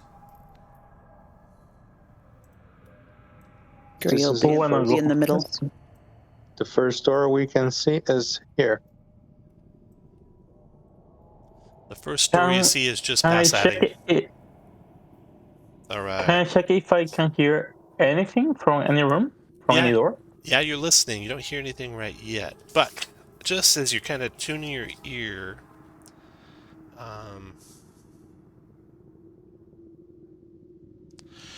You hear a sound that sounds familiar, like a snorting hog, like the hogs that you faced back in Which Way? And it seems to be coming from back down the stairs. Lester's protecting her back. So. Can you close the door? That's the only sound you hear. Adding, where do you want to go? You got door to your left, hallway to your right, and another door to your right. I'm sliding my hand across the wall and kind of just pushing the door open to my left. To your left. Okay. That opens up into this room. Short flight of steps leads up to a study. And in the study, against the west wall stands a handsome roll-top desk, north of which are two leather-padded armchairs facing a fireplace carved with images of wolves and stags. Draped over each chair is a wolfskin. A narrow spiral staircase choked with cobwebs winds up the east wall. I'm going to just grab you guys and put you like outside the building here, and we'll use the drift globe for where the party goes. And then you guys can take up your positions when you want. That way you can kind of see the map while you're traveling. So that's the room. Got that roll-top desk right here. It's locked. Yeah, I want to check that out. Yeah, it's locked, it looks like. You don't see any key anywhere. I want to bash it open. Can I bash it open? You do. Just be careful. You smash the lock, and it's sitting there broken now, so you can roll it up. And inside the rolled up desk is a set of calligrapher's supplies, a leather-covered journal with a stylized wolf's head on the front cover. That. Looks like the journal Can anybody belongs... write? Looks like the journal belongs to maybe the Baron's wife. It's got delicate handwriting. It's talking about visits to the chalet. Talking about their daughters. If you spend a short rest, you could read it and get maybe a lot more out of it. Okay, we'll hold on to it then. Okay, you guys take that with you. Nothing else in the desk. Nothing else in the room. Flight of steps that go up, just all choked with cobwebs. Or back out of the Before hall. going up, let's check all the rooms before going up a floor. Mark can suggest. I agree. Okay. Adding. Can everybody else move the thing? They should be able to. Adding. Put that drift globe where the The party's drift going. Since you were in front last time. Okay, go that door. this way. So that door opens up into this bedroom.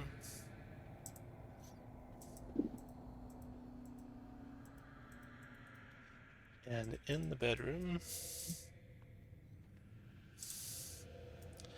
the walls are decorated with wainscoting and rusty oil lamps. There's a 4-poster bed standing against the south wall, its bedposts carved to look like stags and wolves. Opposite the bed is a stone hearth with a black marble mantle that has a pair of elk antlers mounted above it. A bare, dust-covered writing desk is set against the west wall under a pair of tall windows flanked by burgundy drapes. And then other furnishings include a wardrobe and a dog kennel. Dog kennel. Okay. Yeah. Anything inside the desk or the wardrobe? No, but as you're searching the room, let's see. You notice one peculiarity about the room is that the bed is like bolted to the floor, you notice. Which seems strange. None of the other furniture you've seen in this whole place has been bolted to the floor. You also find, as you're kind of investigating that the southwest wall hides a secret door. Make a intelligence investigation check, everyone, as you're trying to see if you can locate how you open that door. Junebug can't figure it out. Gree looks like Gree can. Oh, I'm sorry. Press wrong thing. Oh wait, the Yeah. wrong thing. So Gree, you may be absent-mindedly or an accident, you don't know which, or just because you're really good thief. Sure. You twist one of the posts of the bed. And when you do, a door opens up to the west. Okay. Yeah, I was trying to see if I could like get one of the stag like sculptures off of it keeping. So I'll put you there. Everyone else kind of take up the spots you want to be at in the room as you were searching the room.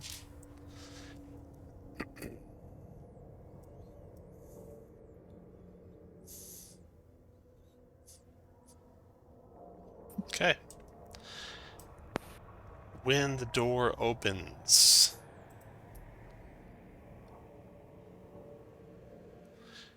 it reveals a startled group of humans in a room to the southwest. So the doorway, let me draw the doorway. On the map level.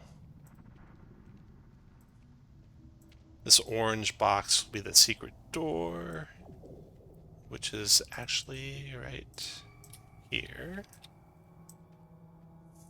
So that's actually a door now that's open into the base of this tower.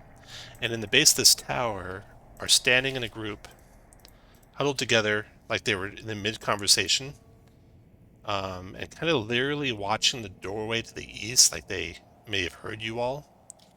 A group of 4 humans. These 4 humans are dressed in kind of, they're dressed in black robes. They got red sashes on the robes and no obvious weapons in hand. One is kind of a middle-aged woman. One is an elderly man with wispy white hair. And then 2 other ones are kind of younger. Younger male and female pair. And they turn and they're startled. They look at you. The room that they're standing in. See what this looks like. An explosion of some kind damaged that room. The 2 uppermost levels of the tower are just a gaping hole now, and the whole area is covered in soot. A curved wooden staircase that once rose along the outer wall has been destroyed, leaving no easy way to reach what remains of the tower's topmost floor. All that's left of the staircase are a few jagged shards of wood that jut out from the wall at different angles. Okay, so the woman. A short, stocky woman. This will be the... Actually, I should change this to... Let's see. So you can differentiate them.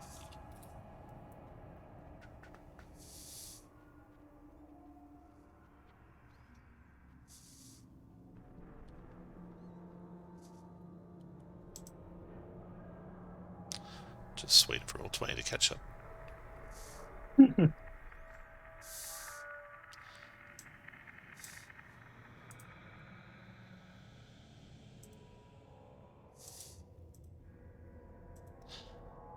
Alright, that'll be the woman. She's maybe 50, 60 years old, a short, stocky woman. She turns and looks at you, and the others seem to kind of defer to her.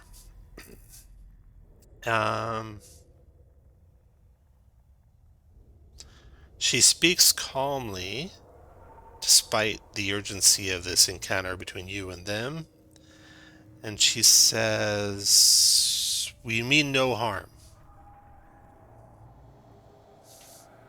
I think, What? like that would trigger some lessons that Gree has had, and Gree would be like, "Us neither," and do a little bow. We didn't Good. really realize that this house was actually inhabited by people. Something, yes, but people. Curious. Well, we What don't just want any happened kind here? of bloodshed or confrontation here. Who are you? Why have you come to this place?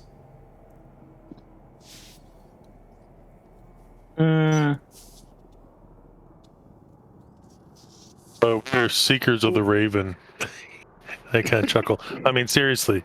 Yeah. No, we're just adventurers. Actually, good citizens. We're coming here to seek the portal. You guys opened the portal, didn't you? No. How did you know of a portal here? Because we are citizens, good citizens of the portal. So there's a portal here. Everyone closed. make a wisdom insight check for me real quick. Okay. 14 for Ka. Ooh. Wait, wisdom. 18 That's for wisdom. 17. Wisdom. 17 for Junebug. 3 for adding. Okay, adding. That's a 21. Or 23, yeah. 23, right on. yeah. So adding, you notice that the Oh, that's the two in the back, the two younger ones in the back, the female one, she like nudges the older lady in front of her, and like she's conveying to the older lady that you guys are the ones. It's kind of the inference you get from her nudge. And the lady says, well, you were destined to come here, and you were destined to go through the portal, to stop what's on the other side, to keep it from entering this world. We can show you how to cross over. That would good. be really helpful. Yeah, actually. We were trying to figure out how to get over and then close it. We see you already opened up 2 of the graves. The grave to the south is the portal. Open it up and take out the coffin and set it aside, and wait for midnight. As the mists settle down into the grave, it'll form a gateway to the Shadowfell. Enter the grave and lie down, and it'll teleport you there. Why haven't you tried to close it? If you know what is it. We don't know how to close it. To Do all of these insight checks like also imply whether we believe any of this? Like, Yeah. If you like, should we roll a different insight check? No. If you to see insight whether anything, I'll they're- tell you. Uh, The only thing you've Okay. incited so far different than what they're saying out loud is that one of them nudged the other one to indicate that you were the ones. do all the dudes have 2 arms? They all have 2 arms. They all are humanoid. Humans. They're all humans. Mm-hmm. They all have... Do they have weapons? They don't have any weapons, no. The woman in front, short Do and we stocky. recognize? The man to your right, that's closest to you, is a tall, timid man with wispy white hair. He's got a lazy left eye. Behind them is the woman that nudged him and said you were the ones. And then beside her is a morose, rail-thin figure.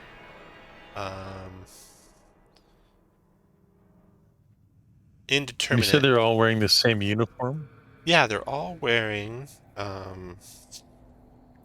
dusty black robes and scarlet sashes tied around their waists. Do we recognize those uniforms? You don't, no.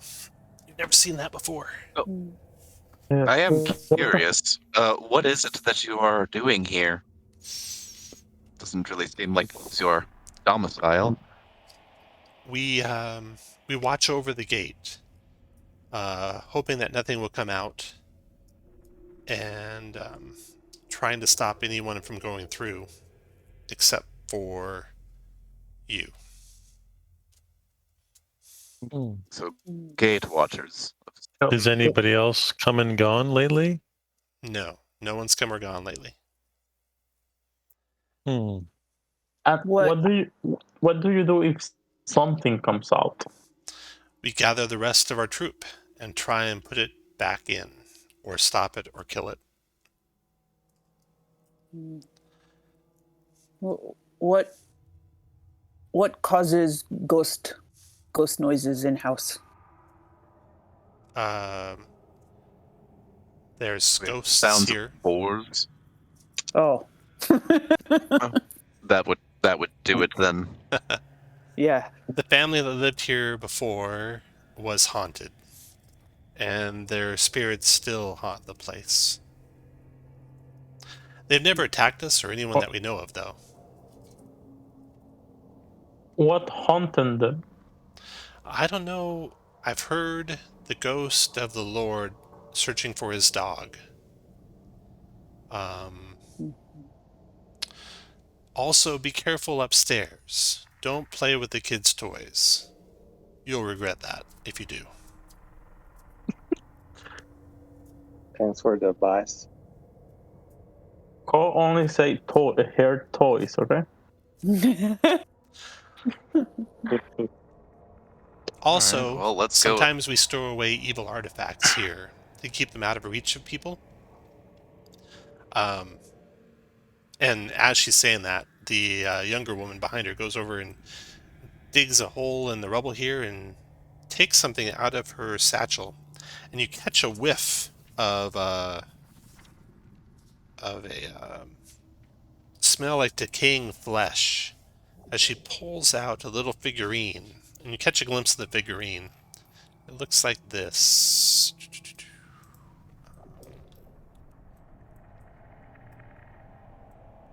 Looked over right there. She takes a figurine out of her satchel. You can smell decaying flesh as she does. It's a figurine. Everyone make a wisdom or no intelligence religion check. If any of you have religion. Oh, No. Junebug, yeah, 20. Okay, that figurine is a figurine of Orcus, the demon prince of undeath. And the figurine itself, it looks like it's carved from an ogre's petrified heart. It depicts the demon prince of undeath in ghastly detail, clutching his skull-topped wand in one hand and 3 severed heads by the hair in the other.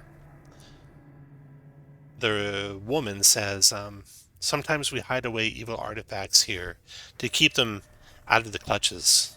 We found this one in the way in Baldur's Gate. Someone, unbeknownst, may have purchased it and invited evil into their house. It's terrible. Should we- Do we think that they are telling the truth? Yeah. I'll tell you if your insight tells you Okay. anything odd about what they're saying. Is she giving us the figurine? No, they're bearing it. She's just saying it's an We example of don't what sort of know. things they do here. Oh, We don't want alright. it anyway. She buries it in the rubble over here. Oh, okay. Would it be better on the other side of portal? No. Okay. No, we would not want something from the Shadowfell to get hold of that. Okay. Call wants to help to get rid of ghosts in house. The what? Get rid of ghosts. Oh, No spirit. I don't know how to Want get to rid of them, exorcise the spirits? but if you find a way, you are more than welcome to try. In fact, you're But the welcome to search the more- rest of the house if you like. Oh, okay. We are going to go. Okay. We'll be watching over you. Okay. Okay, thank you. We'll search the house and try to open the portal. Okay. You guys, What's your name? you sure you guys just don't want to fly out through the top of the tower instead? Let's search the room. My name is Madrina. Madrina before. Nadarask. And she smirks when you say that, Junebug, Man. and walks on by you. Yeah. I know. I counted the ravens outside. As the last they of them didn't- disappear Ooh. around the corner, you see lying something on the floor there, behind where they last were.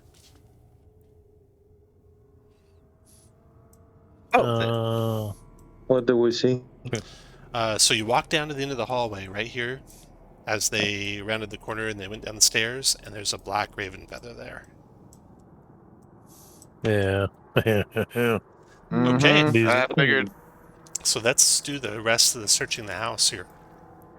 So on this floor, there's I'm gonna pick the feather. On this floor, there's 2 guest rooms, and they're very similar to each other. These 2 guest rooms. Neither one of them disturbed in years. One of them's got a little bit more cobwebs than the other. The mirrors are slightly different, but a careful search of both doesn't reveal anything in either one of them. Oh, you also got that book to read, too. You want to read that book? That might help you with the ghosts. Yeah. The journal. Yes. Okay, so the journal. Short rest. Yeah. Yeah, you can take a short rest while you read the journal. Baron's wife's journal. So, Brantifax was an avid hunter and often invited guests to the chalet to hunt with him. The Baroness admired his generous nature and his vigor. The Baron loved his trusty mastiff Bjorn as much as he did his wife and children. The Baroness disliked it when the Baron fed the hound scraps from the dinner table. The Baroness felt too isolated at the chalet. She much preferred the trappings of civilization and city life. Sylphine, the couple's firstborn daughter, was bedridden, having been born with terrible physical deformities.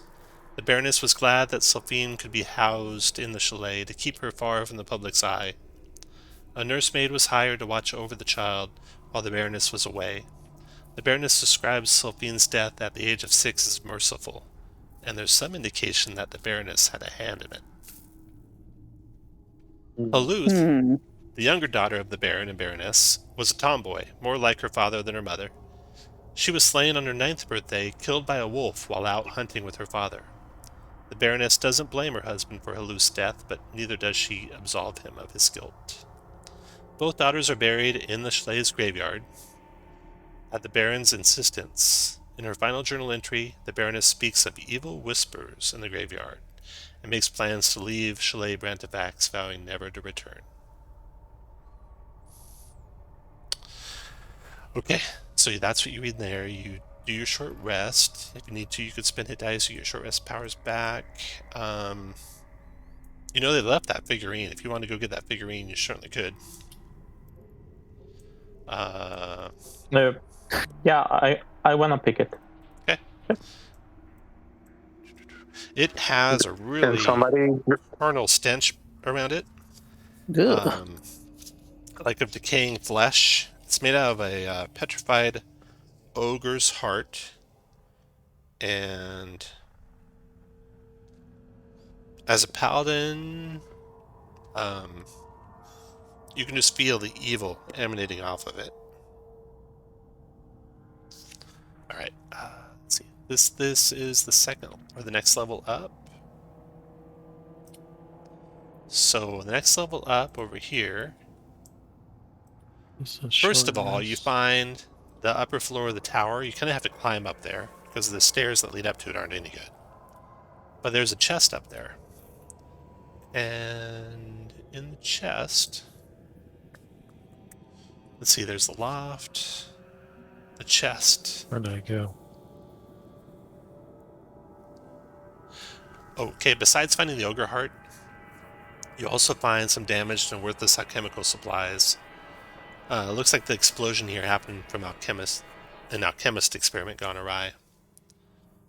On the uppermost level of the tower is an unlocked wooden chest with a scorched lid and clawed iron feet. Inside it's divided into small compartments, one of which contains a potion. Then there are several trinkets, about 6 trinkets in there too, which I'll roll randomly from the trinket table. I'll pop. No, after the short rest, I'll pop detect magic again. The potion's magical. Okay. Then, Can I taste a little bit of the potion to know what it is? it is a potion of detect thoughts. So you guys got a potion of detect thoughts. Now, the 3 rooms in the attic. First, the one that you get to by climbing the stairs by the study. This is the nursery. It's got a peaked roof that slopes down toward the east and west. Dust blankets everything in the room, including a stone hearth in the middle of the north wall. An oval mirror is mounted above that, and an oval rug is on the floor. Against the west wall, half hidden behind curtains of cobwebs, is a bed sized for a young child, a rocking chair, a shelf lined with dolls, and a wash basin. A niche to the south contains a small wooden cradle, a wooden playpen, and a window box. Suspended above the playpen is a mobile made of colorfully painted fish on the ends of hooks. Okay. Can we say that? Don't touch the toys, remember? Yeah. Oh, thank you. So I had forgotten. I forgot. toys. Then the room to the northwest here looks like a servant's quarters. It's got gaping holes in the roof. There are birds' nests formed out of twigs and straw up there. 2 wooden bed frames stand against the north wall, and built into the window box between them is a wooden storage trunk, sealed with a rusty padlock. You're able to open that, and inside you find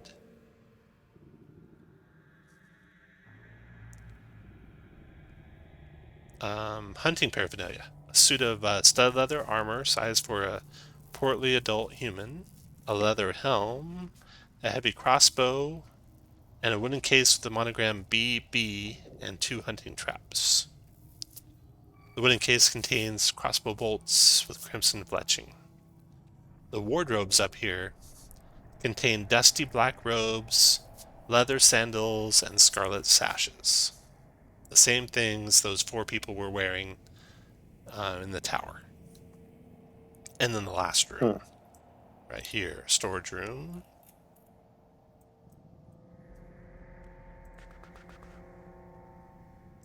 Let's see here. You can see the sky through 2 large holes in that room. Much there has fallen prey to the elements, causing the objects stored here to rot. It's filled with old chairs, tables, benches, etc. Leaning against the east wall are 6 flat, rectangular objects wrapped in canvas sheets. Framed pictures or mirrors, one might venture to guess. As you search the room, a tiny bird flutters out of hiding and flees through the hole in the roof. The framed objects include 2 gilt-framed mirrors, 1 cracked, 1 not, and 4 wood-framed oil paintings. The paintings depict... One depicts 3 deer grazing on a hilltop, batlicked by the dawn. Another shows a gray mastiff with a dead duck in its mouth. The third depicts an armored human knight on a hippogriff. Both shown in profile. The knight's shield bears the holy symbol of Torm, god of courage and self-sacrifice. And the 4th painting is a portrait of Baron Brantifax seated in a chair, with a gray mastiff sleeping at his feet and his wife standing by his side. He is depicted as a stout, well-dressed man in his 50s with bags under his eyes. The Baroness is shown as a tall, thin woman in her 50s. One of her hands rests gently on the Baron's shoulder, while the other grasps a small bouquet of roses. The painting expertly captures the noble's aristocratic bearing and the genuine love they bore for each other. And Sounds like the artist wrote that. And Ka, that holy symbol of Sune you found, that is cameo that had the picture of a woman inside of it, the picture matches this picture, so that woman must have been the Baroness. Okay. Does any of the pictures look like the 4 people we saw before? No, none of them do. Okay. Okay. Aren't we hunting for a dark knife in a hypogriff? Yep. You are, yeah. A cavalier, but I guess the coincidences are too darn close. But he was bad knight, not good knight. Maybe he got corrupted somehow. The holy symbol I got, what is the holy symbol of Thorn too, or is the holy symbol different? you found was a holy symbol of Sune, goddess symbol. Oh, Sune. Not magic. Okay. Is there anything on the back of the painting? No. So that concludes your exploration of the chalet. Unless you want to do something else therein, your next step is to dig up the grave, remove the coffin, leave it open at midnight, and as the mists collect therein, lie down inside it and get teleported into the other realm. Yeah, I wanna go. We want to try to to figure out how to cleanse the house and release the spirits. Yes, Cole wanna do that. So what do you want to try and do? I wanna Any go of you? to the nursery room. Not playing with toys. I was like, where are they going with this? But I'm gonna try to contact them. Okay. I lay down. I have some whistles. I laid down the three of them, or two on the ground. I have a musical horn and some cards. Okay. And I say, like, if the kids wanna play. Here's some new stuff. As you're Do you doing wanna that, play Uno? the rest of you guys, you like watch them in the staircase or wherever you want to be. Well, I want to take the painting of the happy family and put it back in the den Oh, okay. Okay. where there was a space for something. All right. When you put the painting back in the den where it was missing from, you notice one feature of the painting that you missed before. Maybe it just appeared there and you hung it up. And that is the Baron clutching something to his chest. And looking carefully at it, it looks like it might be that cameo holy symbol. The one that Ka found. Then Maybe Ka, we need to bury that with him. Then Ka, up in the attic with the kids' attic, right? You want to play a game. All of a sudden, Yeah. you see one of the dolls move, a little rag doll. It's like lifted up and then kind of floats over to you, and then is set down on the ground beside you. Okay. And I grab one. Okay. And then it just nothing else happens after that. Okay. I grab one of the cards and a few of the cards, 6 cards, and I drop it in front of the door and say, "Play Uno." Nothing else happens. So you got a doll, Ka, that you might want to do something with or not, and then you guys got the painting that you might want to do something with or not. What do you guys have idea why is next? You say that the painting has the cameo on or something Correct. like that? It has the Baron clutching the cameo to his chest. I'll point that out to who was it that had it, Ka? I think. Ka had it, yeah. Yeah. Yeah. I'll be like, hey, I saw that in the painting. One option, not necessarily the right option. We could go and dig up the gentleman's grave and put that cameo in there. Yeah, maybe they want it back so they can rest better. Yeah, I mean that puts him to. But is that interesting? The older daughter, when we opened it up, there was a scarecrow in there, but I don't think there was actual bones in no that bones coffin. at all. Yeah, no bones at all for the older daughter. Yeah, so that's something. We should also probably dig up the dog one as well. I suspect there's probably not a dog in there. So do you want to put the cameo in the grave of Baron Brantifax? If there's a body in there. Okay. You go out to the graveyard, dig up his grave, you find an old wooden coffin, and inside is the bones of a man. No other belongings or treasure in there. Oh, actually, no, he's got a gold signet ring on, which bears the silhouette of a stag. Right. Not a grave robber, so I mean, up to you guys. But no, you leave that alone. Leave it alone. Rather than taking, we are giving. Yeah. Gree remembers wrapped knuckles and will refrain. We are reverse grave robbers. All right. Yeah.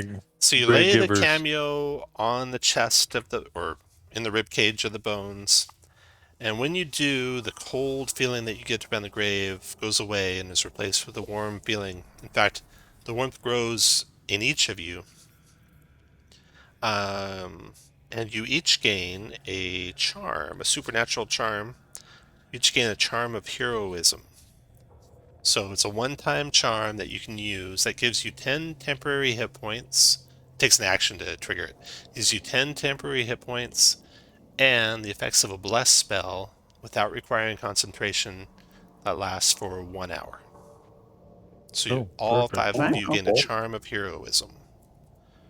And this only lasts for this adventure, right? No, lasts till you use it. Oh, neat. Yeah. Not like the Chewingo charm that went away. Unlike the Chewinga charm, yeah. Ugh, so Okay. angry. So, so you have that, and then what do you want to do with the doll? I accept your offer, and I take the doll and play with it. Oh. Just a suggestion, right? If we were Maybe. if we were successful with the doll, with the necklace, do you want to try with the doll with the skeleton of the 5-year-old? You're pretty smart. Well, kid. I am a furbolg, right? Yeah. Yeah. I'm like, yeah, you're smart. Smart cheater. I play with the doll, and then I took it to the tomb, okay? Or to the graveyard. Yeah. Okay. Let's see here.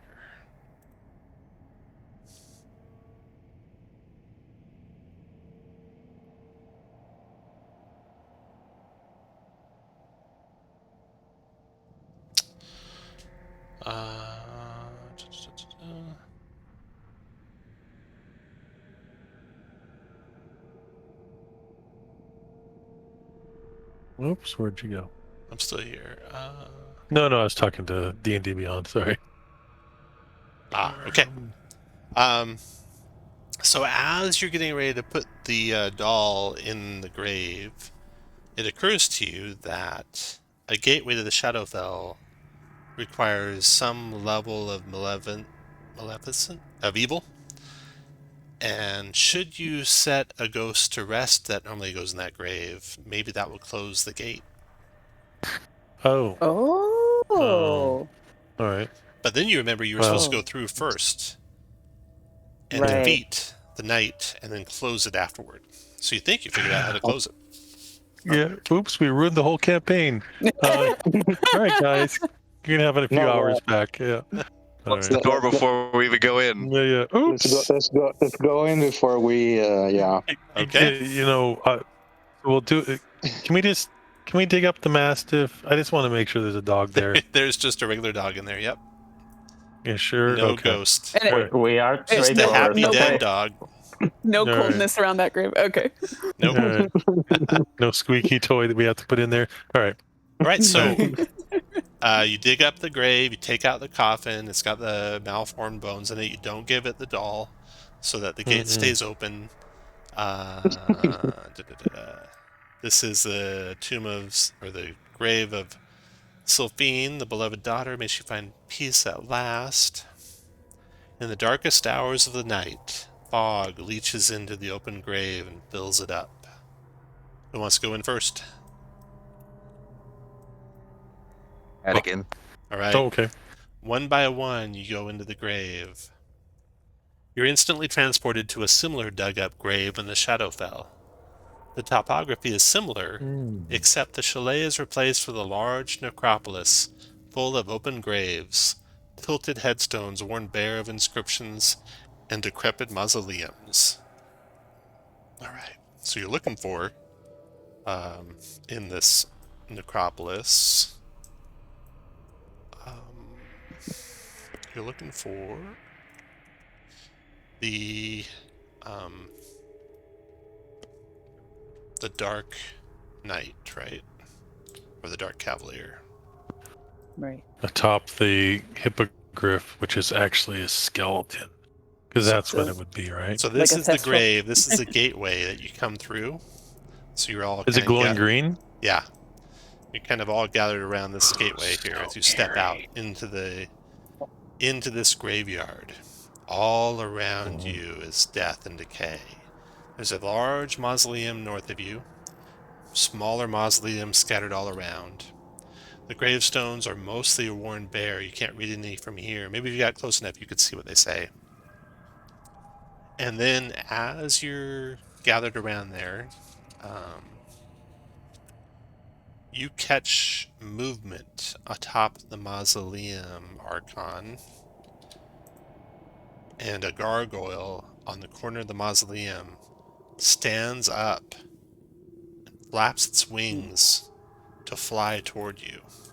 and attack. So I'm going to roll initiative, please. Okay.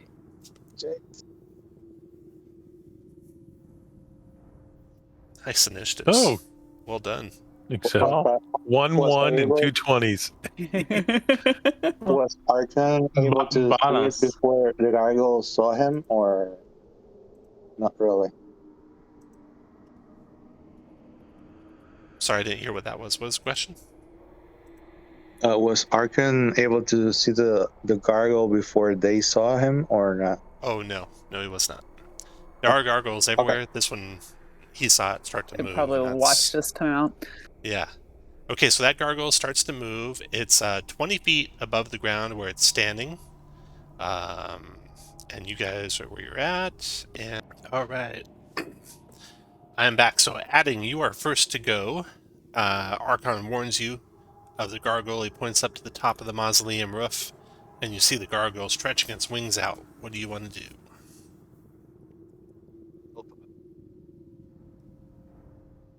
Kind of cross over in front of him and then to his right, and I'll hold my action to grapple it if it comes by me.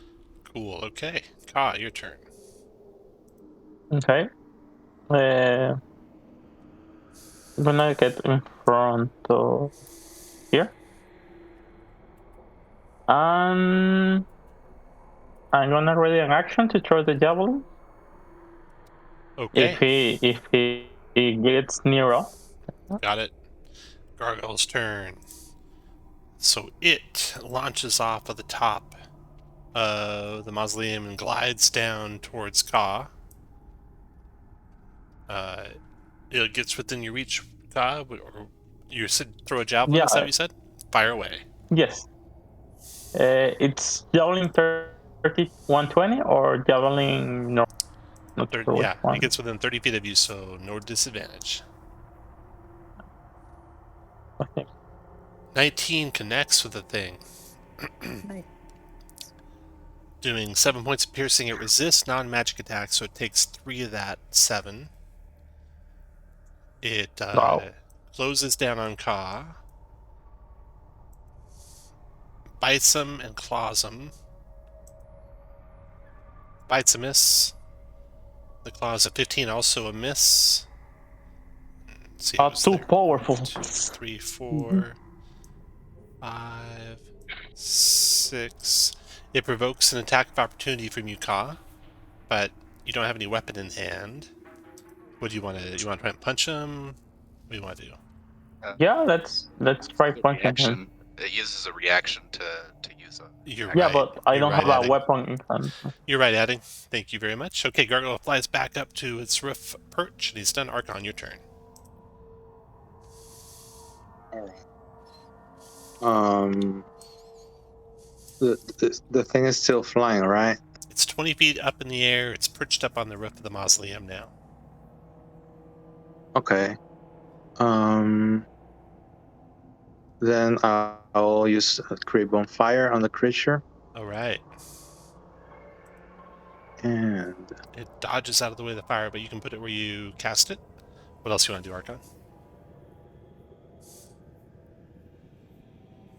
just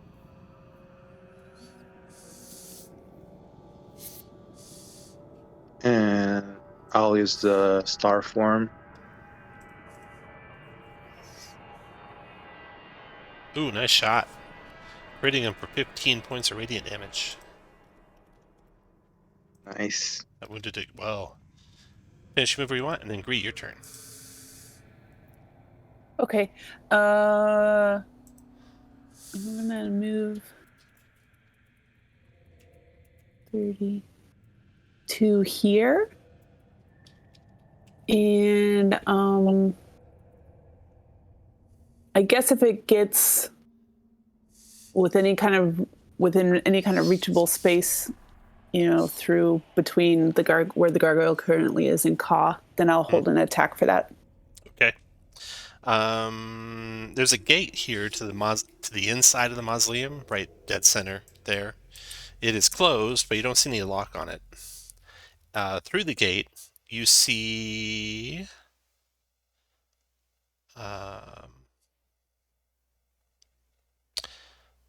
lying on the floor is skeletal remains of war horses and a strange creature that might be a hippogriff. Roger. Okay. if I notice that, I'll like loudly announce it. Okay. Funny horse in here. Grease Dead. in there, Dead. readied. Junebug, your turn. So, lots of things. Oh, wrong button. Did I just do it again? Oh, I got it. All right, so wild shape to starry form, right? Bonus action. As part of that, the archer 17 hit. 11 points of radiant. 11 as my action. I will do summon beast. Oh, click off. No. Okay, 1 second. I'm going to summon a beast, Ariel. It's selecting everything. I don't want to summon all of them. Right? And right there, I will make my 1 attack.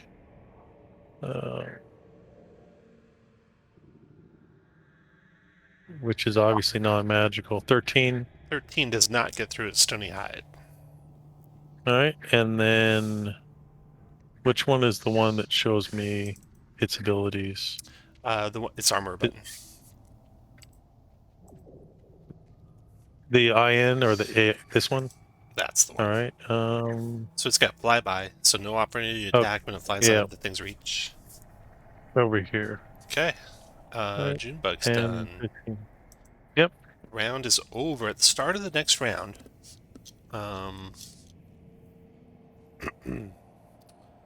adding, you see crawling up out of a grave, an open grave. Over here is a emaciated looking human, just tattered grave clothes. Its flesh is gray, dark gray. It's slobbering terribly. Its teeth are sharp and its paws are sharp, and it's coming at you with great speed. Roll its initiative. Not so great though that you can't react first. Your turn, adding. It's good. I don't like this thing. I was gonna try to go inside because I felt like I wanted to neutralize that gargoyle's flying. So I am still going to try that idea. So I'm going to move over here, interact with object to try to open the door, Okay. and if I can, I'll move 5 feet in,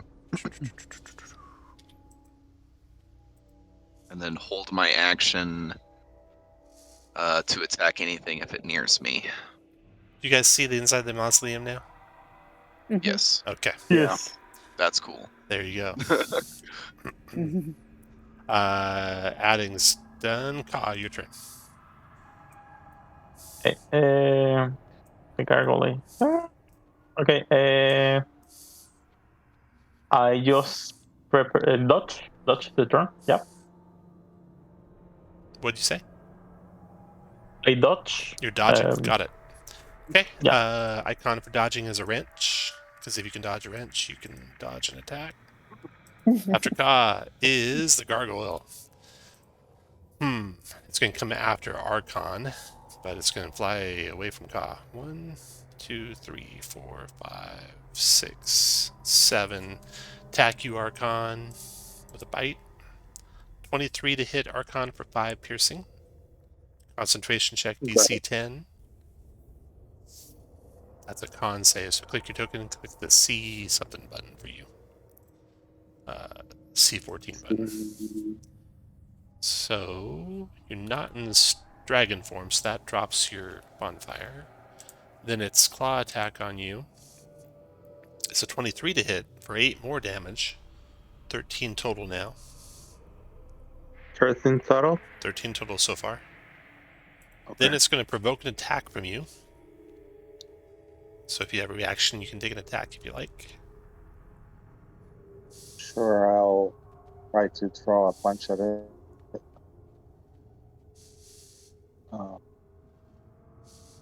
So you took 13, so you should have 4 hit points left right now. I think I did wrong math. There you go. Okay. Yeah, I did reverse math. Okay. I guess I never. Well, I guess I had the staff when I cast the spell before, so okay, I'll just staff the creature. A 9 missed. Okay. It's done. Archon, your turn. The star form is concentration. It's not. No. Nope. Just a wild shape. Okay.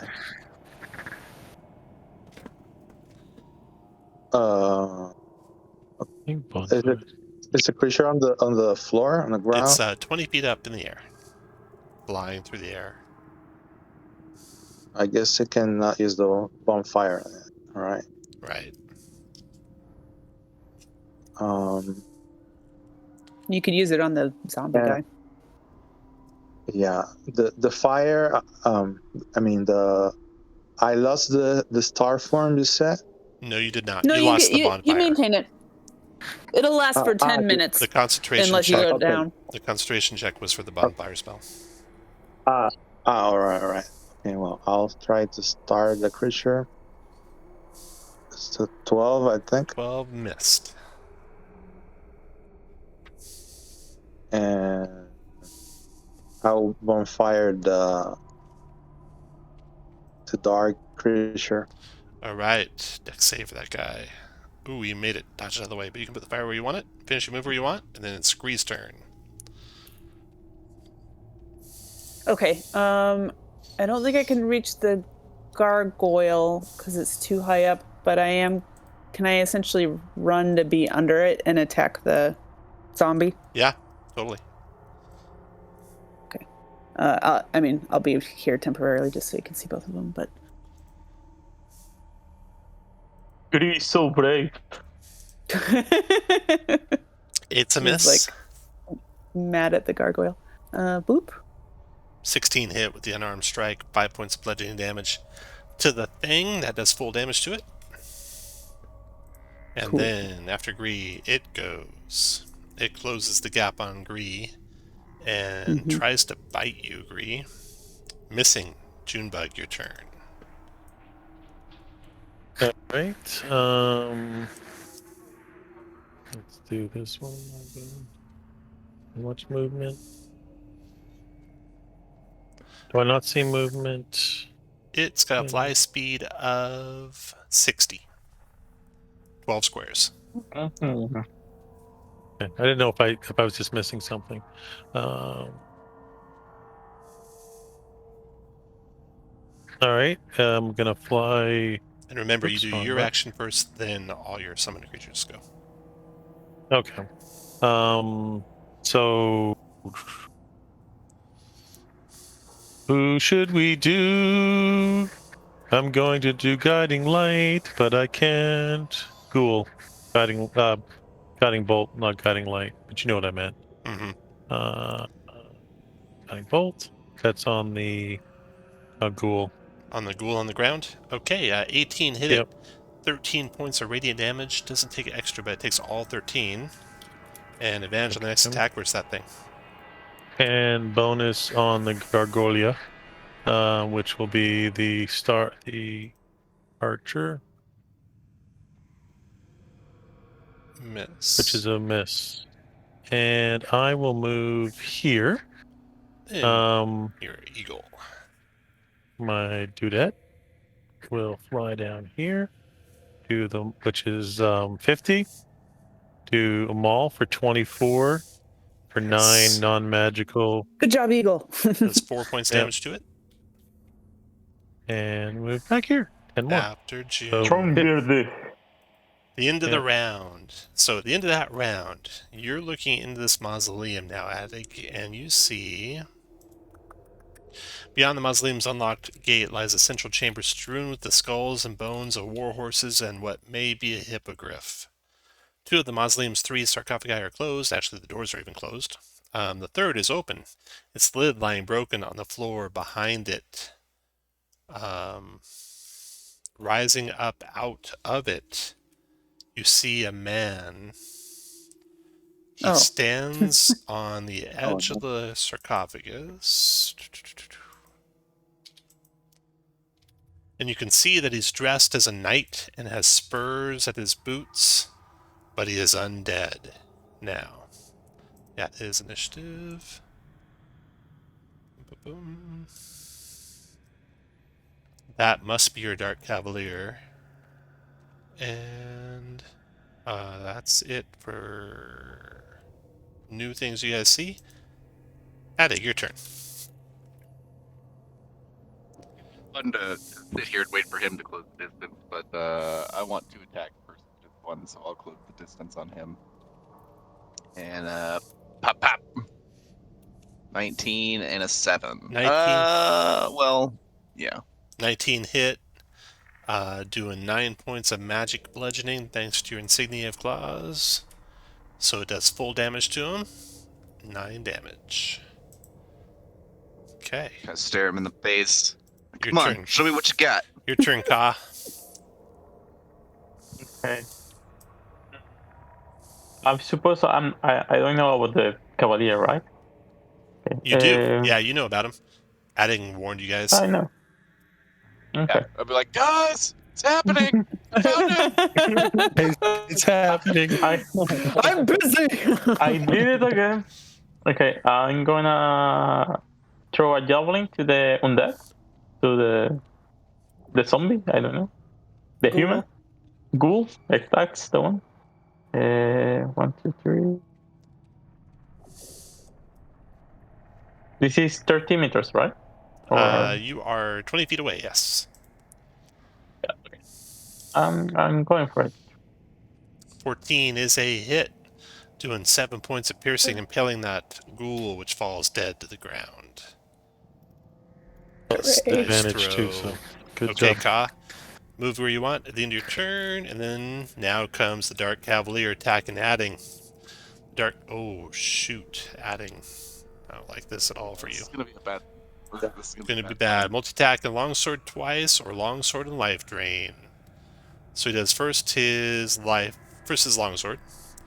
18 is a hit for 4 damage. Yeah, it's not bad. And then life Not drain. Oh, it's only a 5. He rolled a 1. He's done. Don't look with me. Gargoyle's turn. Good job. The gargoyle dives down onto Junebug. It'll do the circuitous route to not provoke from, or not get attacked from Ka. Goes to there, attacking Junebug with its claws. 16 Junebug. Hits. 8 slashing. DC 10 concentration check for your beast. 8. 8 slashing. What? DC 10 concentration check. Ooh, beast is gone. Second attack with his bite. 10's a miss. And then he provokes from you to fly on up over to here. Alright.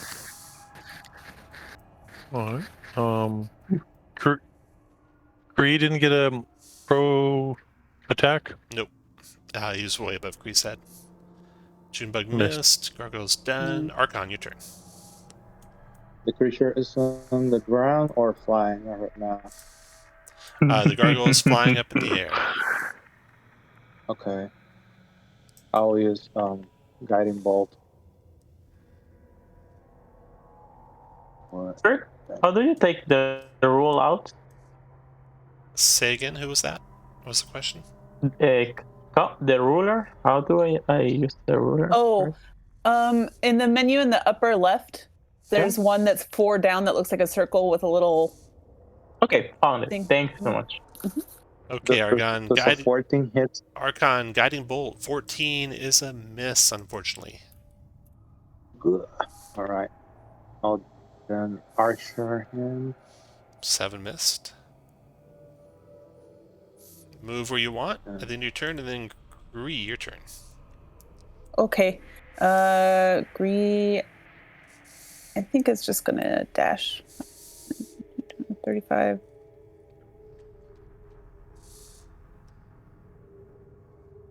to here. Your turn, Junebug. Uh,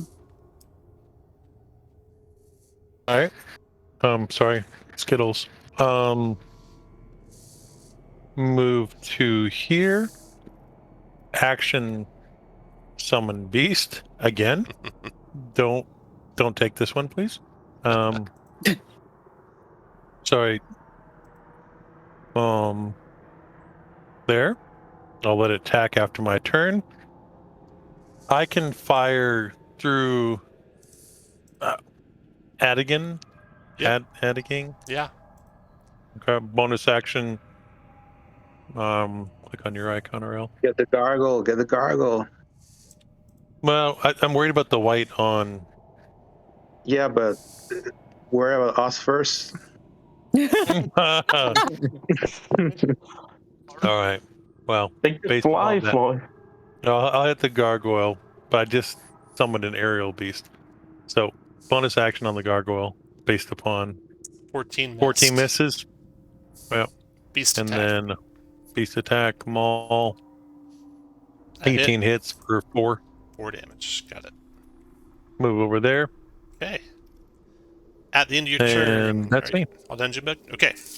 Next round. Start next round. You see,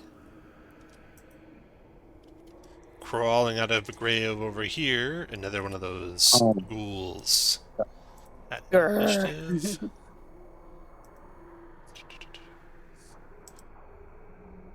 13. Put some there. Yeah, adding your turn. I think I'm going to use the dodge action Okay. and back up 1 space. All right. He'll swing at you with his long sword. For 9, so that misses. That's a 9. Yep. After adding, your turn. Gonna put the wrench on you for adding for dodging. Oh yeah, I forgot about that. Okay. I'm gonna attack the gargoyle with javelin. The only thing I have.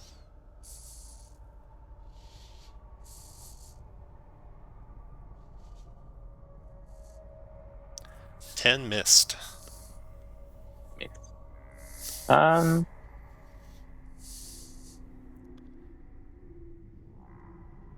Yeah, that's it. All right. You guys hear the clang of the spurs of the Dark Cavalier as he steps forward, swings his longsword at adding.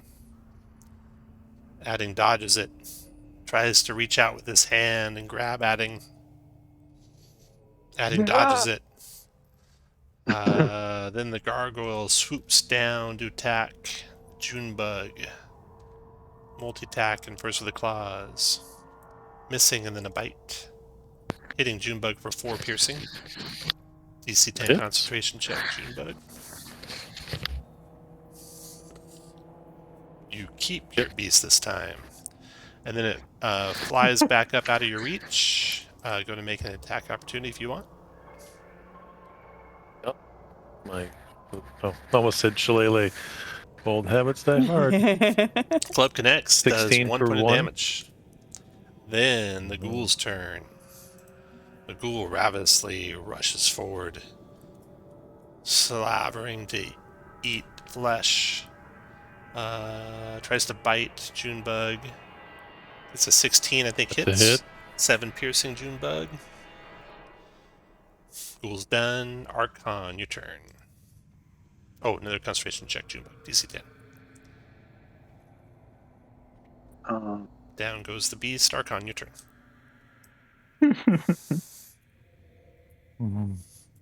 Try scouting bolt again. On the gargoyle? Yes. That is a hit, and it obliterates it. Oof. All right, and I will launch the archer on the ghoul. 10's a miss. Gree, your turn. Okay. I suppose I cannot force myself sort of like back into his room. No, you cannot. Okay.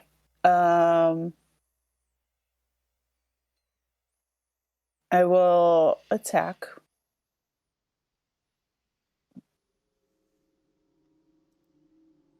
$11 missed. Okay. 23 hit. 6 bludgeoning does 3 to it. Okay. After Gree, Junebug. With my action, I will hit it with produce flame.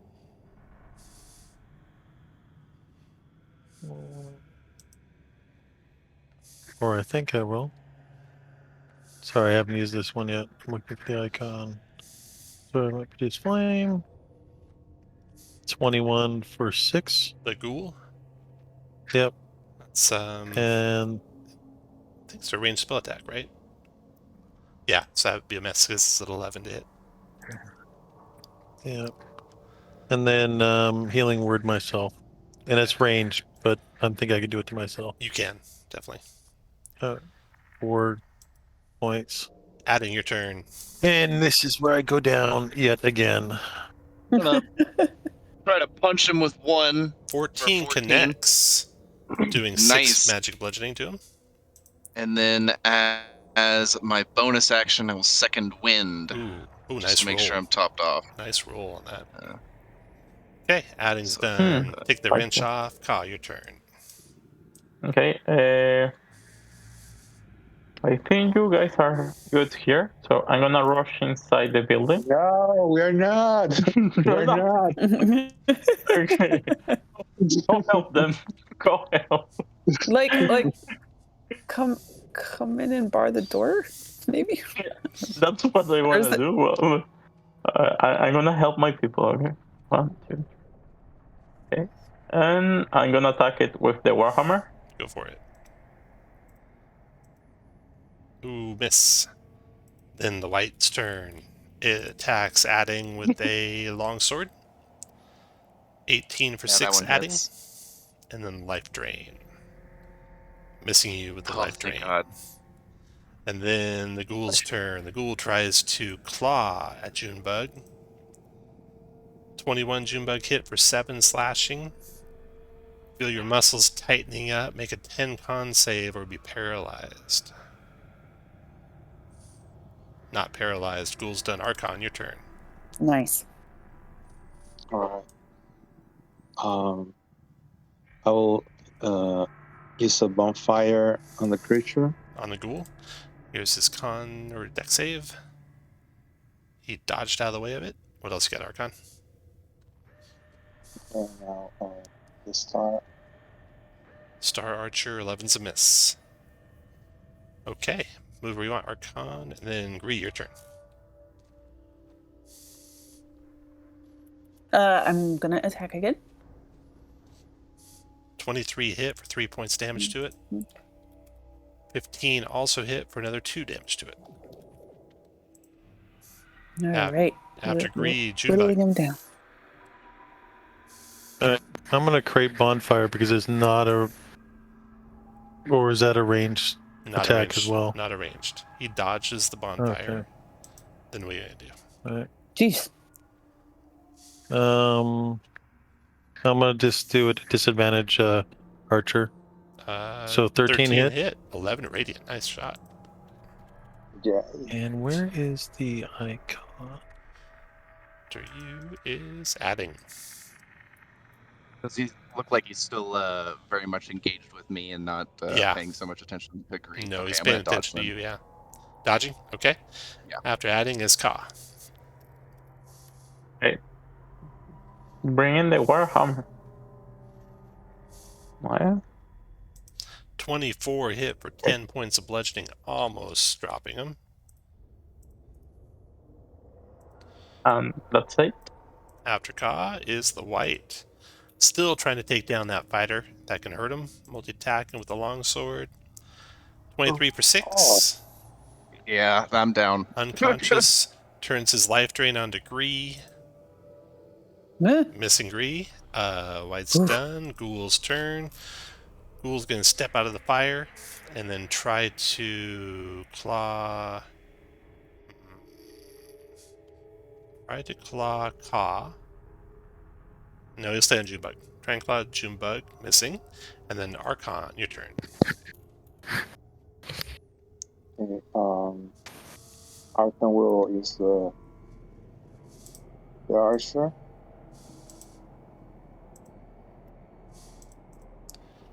Star That's Archer, a 9's a miss, I miss. Okay, and then use the bonfire. Bonfire on the ghoul. Dex save on the ghoul. Made it after Archon. Gree. He's just that ghoul was just dancing. He was a ninja in his life. Okay, I'm gonna attack the white. Does not hit. 21 hit next for one. 3. And I guess I'm hoping that since Archon's here now, that maybe he'll bring up Your turn, Junebug. Metagene. Right, I am going to all right. So I'm gonna do a bonfire. Basically, I'm just gonna move it to where he is now. So I'm gonna cast another bonfire. You got him. Burn up the ghoul. All right. And then I'm going to so that was a action and but it was a cantrip, so if I'm doing this correctly, I'm going to use a bonus action healing word. And if I need to move to the left, I'll do so to see Adigan. You can see him So I'll from do there. a healing word. Okay. All right, Adigan. So 4 hit points back. 4 hit points back. Much Junebug's obliged. done. Sorry, I don't think that's all I can do. No, that's great. I'm not Yeah. dying. Thank you. At the end of that turn, Junebug, are you done moving? I moved 5. I want to. Yeah. Yeah. Actually, I'll move right back here. Okay. If that makes sense. Yeah. Okay. At the end of that turn, Junebug and Ka, you see another one of these ghouls crawl out of a grave over here. Add him to the Nope, initiative. don't want to do it. Of course. And Yeah, and look. next to go is Adig. I'm gonna use half my movement to not be prostrating myself. Prostrating myself, and punch him in the face twice. Kick and punch. 15, 23 for Ooh, both hit. 15? 13 points damage. 13. Yeah, because I suck at math. You're winning against the Dark Cavalier. Oh, there after you go. adding Ka's turn. Okay, so Go save the day, Paladin. 25. Yeah, I think I make it. Okay, Warhammer. Go back to be dead! 15 hit, 4 points damage to the Warhammer. After Ka, the White's turn. The White tries to knock Adding back to the ground with his longsword. Does. And Man, determined. Turns his life drain onto Ka. 18, I think, hits you, Ka, right? Yeah, Ka, 6 points of necrotic damage. And make a con save, or your hit point maximum will be reduced by 6 as well. Okay, so you just took 6 damage. Your hit point max is still 12. The White is done. The Ghoul's turn. It runs toward the smell of flesh. 1, 2, 3, 4, 5, 6, 7, 8, 9, 10. Dash into there. Archon, your turn. Okay, Archon will use healing word on this guy. And where is the healer? Is it? I don't know why those are always rolling minimums. 4 points back at Egg. I'll take it. What else, Archon? Okay. And a bonfire. Bonfire on the White. Dogs. Yeah. Dex save on the White. 8. You burn him. How much damage does it do?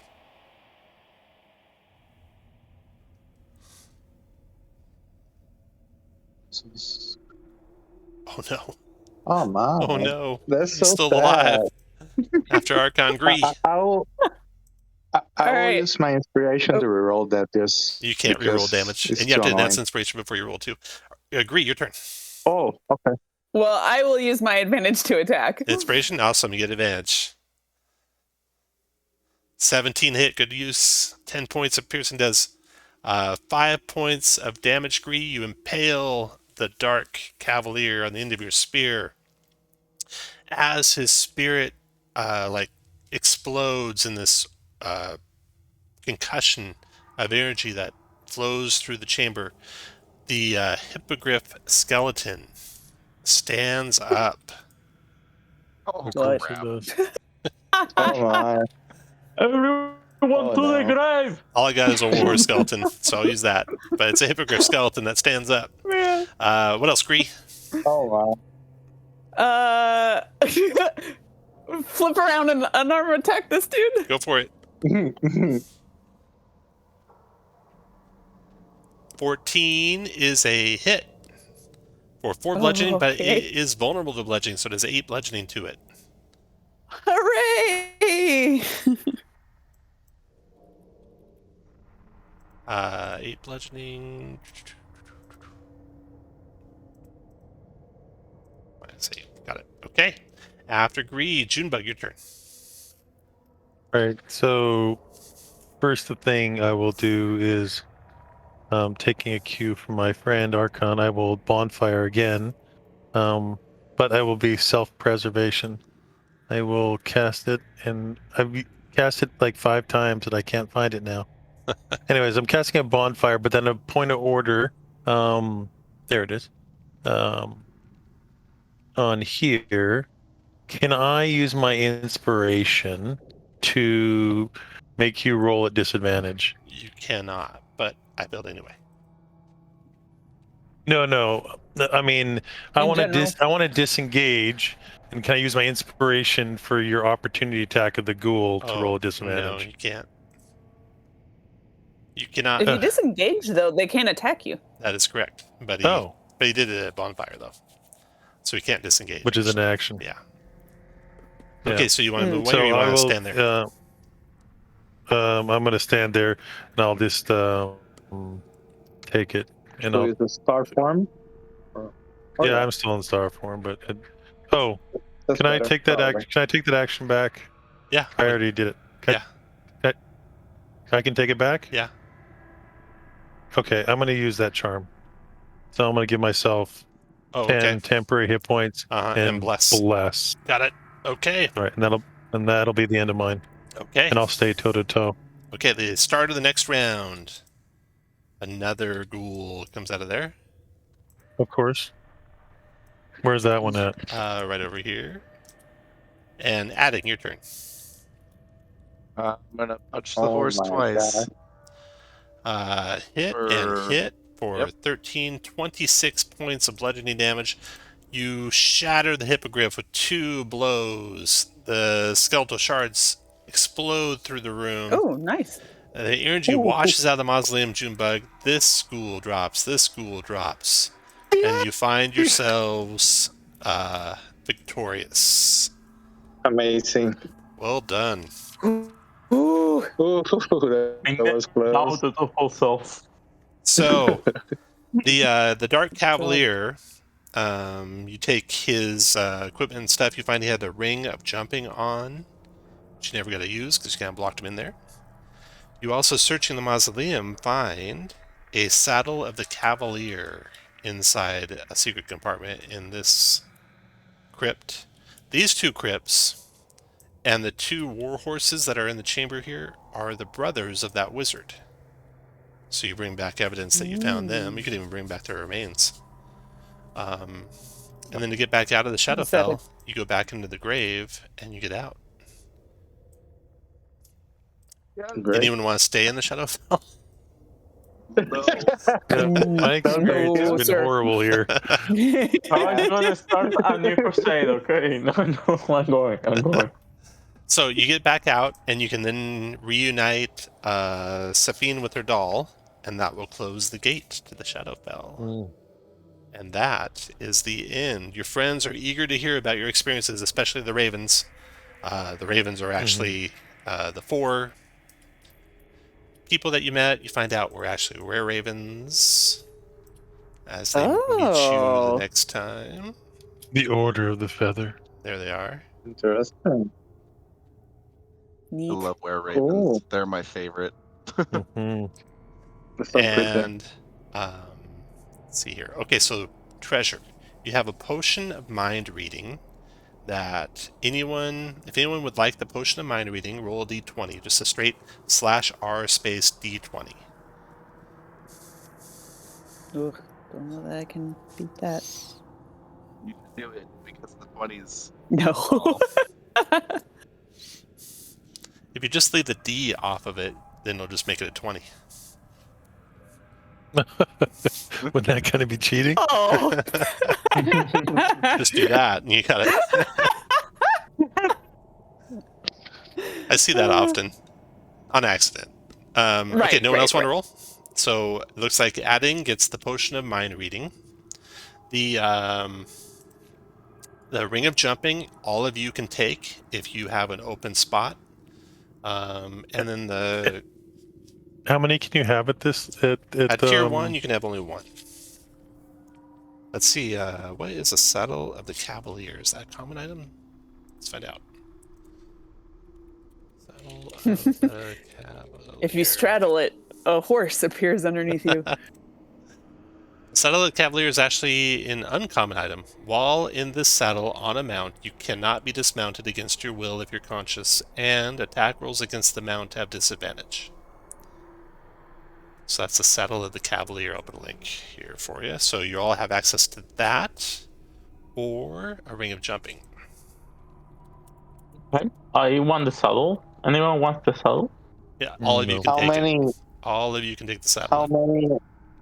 How many items we can have on tier 1? Tier One. 1, Just one permanent magic item of uncommon or greater rarity. Which I'm already not compliant with, I guess. I need to fix that. We cannot sell one that we previously had. If you have one, you just like drop it. Basically, it's like you have traded it in, or it stopped working, or you give it to family, or whatever story reason you give. But yeah, you can drop a magic item at any time and replace it with one you pick up.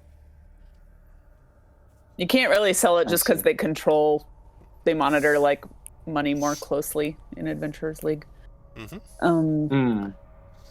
So there's the two items that you each have access to, and you can gain a level if you choose. The next adventure in this series, if you're wanting to do the next adventure in the series, is for, I think, 3rd level characters. I'm double checking though. It is for, no, actually 4th level characters. The next adventure. Yeesh. Promoting. What's the rules on trading items with like other characters if they're not in this party? It takes 15 downtime days, and then you can trade an item. Okay, If they're in the party, it takes no downtime days. gotcha. All right, everyone. Thanks for playing. If you have any questions, you can always message me on Discord, and I'll send out a summary too of everything that you found. I'm gonna. Now, are you running the next one Most in line? Most likely, I'll announce it, and then anyone who's interested can send their character to me. Okay. I'm not positive if I'm running. I'm pretty sure I am, and I'll announce it like tomorrow if I am. Okay. Awesome. All right. Thanks everyone for playing. Yeah. Thank you. Thank you. This is much better than the second module. This one lived up to the hype. Nice. Chris Perkins is awesome. So Yeah, it is a cool module. It is very cool. Thank you so much. See ya. Yeah, thanks very much. you.